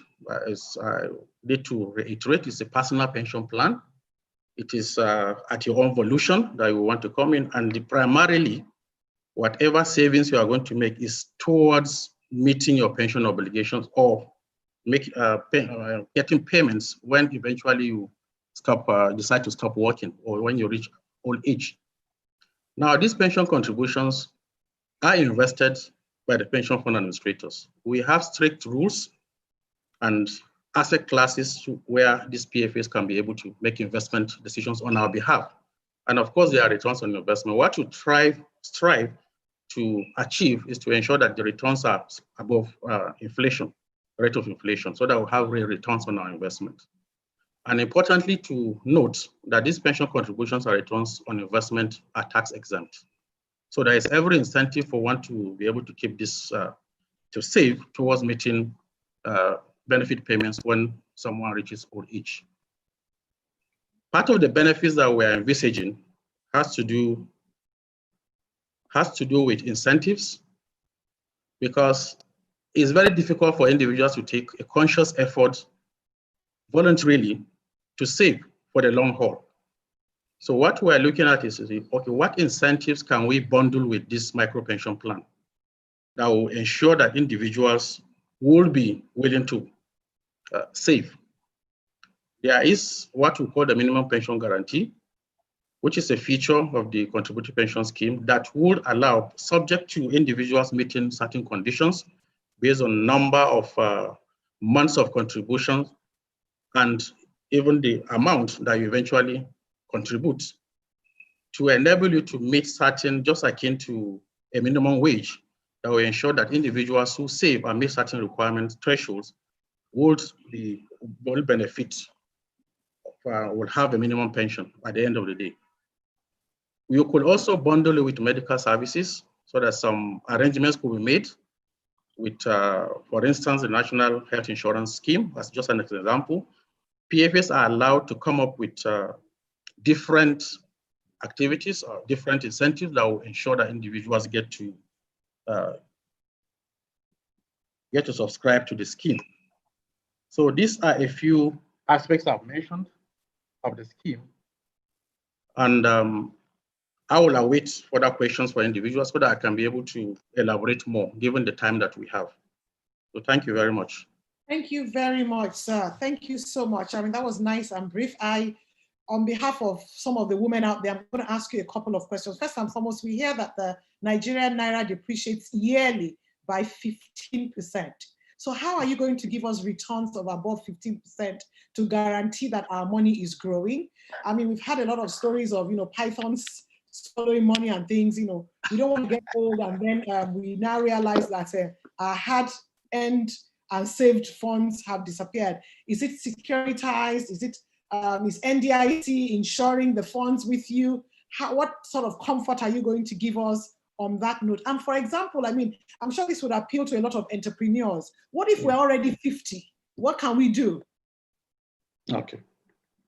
Okay, let me just take each in turn. Concerning, I mentioned in my presentation, we strive as much as possible to ensure that returns on investment are positive, real, slight above inflation if possible. If you look at the trend over the years, we've just slightly at the level of the rate of inflation on average. So you might say we've tried a little bit, but the issue is in an economy such as ours, where you cannot outperform the market. But what we try to do as much as possible is to ensure that risks are minimized. And how do we do that? We have our investment regulations that specifies what asset classes that should be invested in, what are the limits that the PFS can, in terms of global limits for each asset class, and even per issuer limits, and even quality of even the instruments. They must meet certain thresholds before you can invest in them. For different asset classes, we have different global limits. For those that are highly risky, for instance, the capital market, we limit exposure to such asset classes as much as possible. We are also, for us to also mitigate against fluctuations in terms of the economic indices within the country. For instance, the rate of inflation is climbing. How do we mitigate against that? There is the aspect in which pension funds can be invested externally overseas. And that is one way also we can be, even though we have not explored it yet, but that is one way in which we can be able to mitigate against fluctuation within the host country. Again, in terms of safety, I will need to reiterate, this is a highly regulated industry. Even the areas where, as I said, PFS can make investment, they can't just decide we are going to make investments in this particular asset class. It must meet certain requirements. And they are astute investors. And we also monitor these investments practically on a daily basis. So suboptimal investment decisions by PFAs, we penalize. And given the fact that the institution that invests or carry out investment, decides on where to invest, that is the PFA, and the custody of the assets are segregated. That gives us a first line of comfort, because he who manages should not be the person that will keep. I'm sure you agree with me, that's been the bane of the old scheme, where individuals, as you said, were able to swallow pension funds. This is not possible within this particular arrangement. And even the investments that they make is not in their names, it's on behalf of the individuals. And practically everyone who registers will have a retirement savings account. And that account, as I said, is akin to your bank account, meaning you can be able to monitor whatever goes on with your investment, with your contributions. Is there anything that is going out of my account? How is it faring? What are the returns that I'm making on what they are making on my investments? You have the opportunity to be able to monitor whatever is going on. That is on the part of the individual as a responsibility. But for us as a commission, we are very mindful of that fact that we need to build confidence in the system among individuals and ensure that this system is as transparent as possible. And given they are also required, that is the PFAs, to give individual statements and on demand. You could walk into your PFA, if he's the one managing your account, you could demand for your statement, complete statement, so that I can be able to check. So and of course, riding on technology, there's nothing that will go. They are expected for any remittance, for anything that is being taken out of the RSA, you will have information real time online. So that is quite comforting, I believe. Of course, we still have a lot of work to do. It's a human system. There's every room for improvement, and that is what we stand for in the Commission, to ensure that funds are safe. Thank you very much. We have quite a few questions for you. Information, we need how to reach you.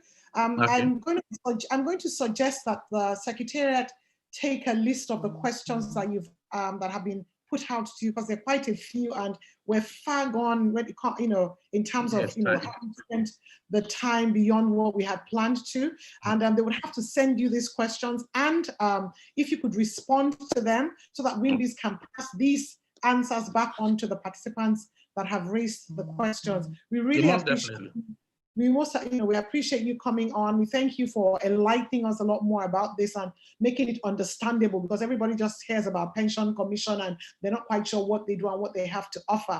And we hope that at a different time, we'll be able to bring you back on, to talk to more of our women, in a more in-depth discussion as to what you have available, what the value proposition is, and probably bring one or two people who have made this kind of investment to come and share the testimonials, so that we can see real people that we can touch and see and know that this is for real. Thank you very much, sir. We really appreciate you. You're most welcome. Ladies, thank you so much for giving us the time this afternoon to spend, time with you talking about pivoting, even in this challenging, interesting, and opportunistic time that we're in. And I'm looking forward to hearing more from you at a later date of your own experiences trying to pivot. If you come across any challenges on the way, please reach out to us. That's what WIMBIZ is out there for. We're out there to handhold the women to make sure that they get to the highest level of all their votes. And once again, we want to thank our sponsors. We want to thank First Pensions, custodians, and Nigerian LNG, and of course, the representative from Pensions Commission. Last but not the least, I want to thank my great panelists. You guys were awesome. I want to thank my WIMBIZ Secretariat. They do an awesome job every time, and the associates who are volunteers, in the organization that puts together the e-Roundtables every month. We're taking a break next month because of our first virtual conference, our 19th conference, and we look forward to seeing you guys at the conference, and have a nice rest of October. Have a blessed evening, and thank you very much for staying with us.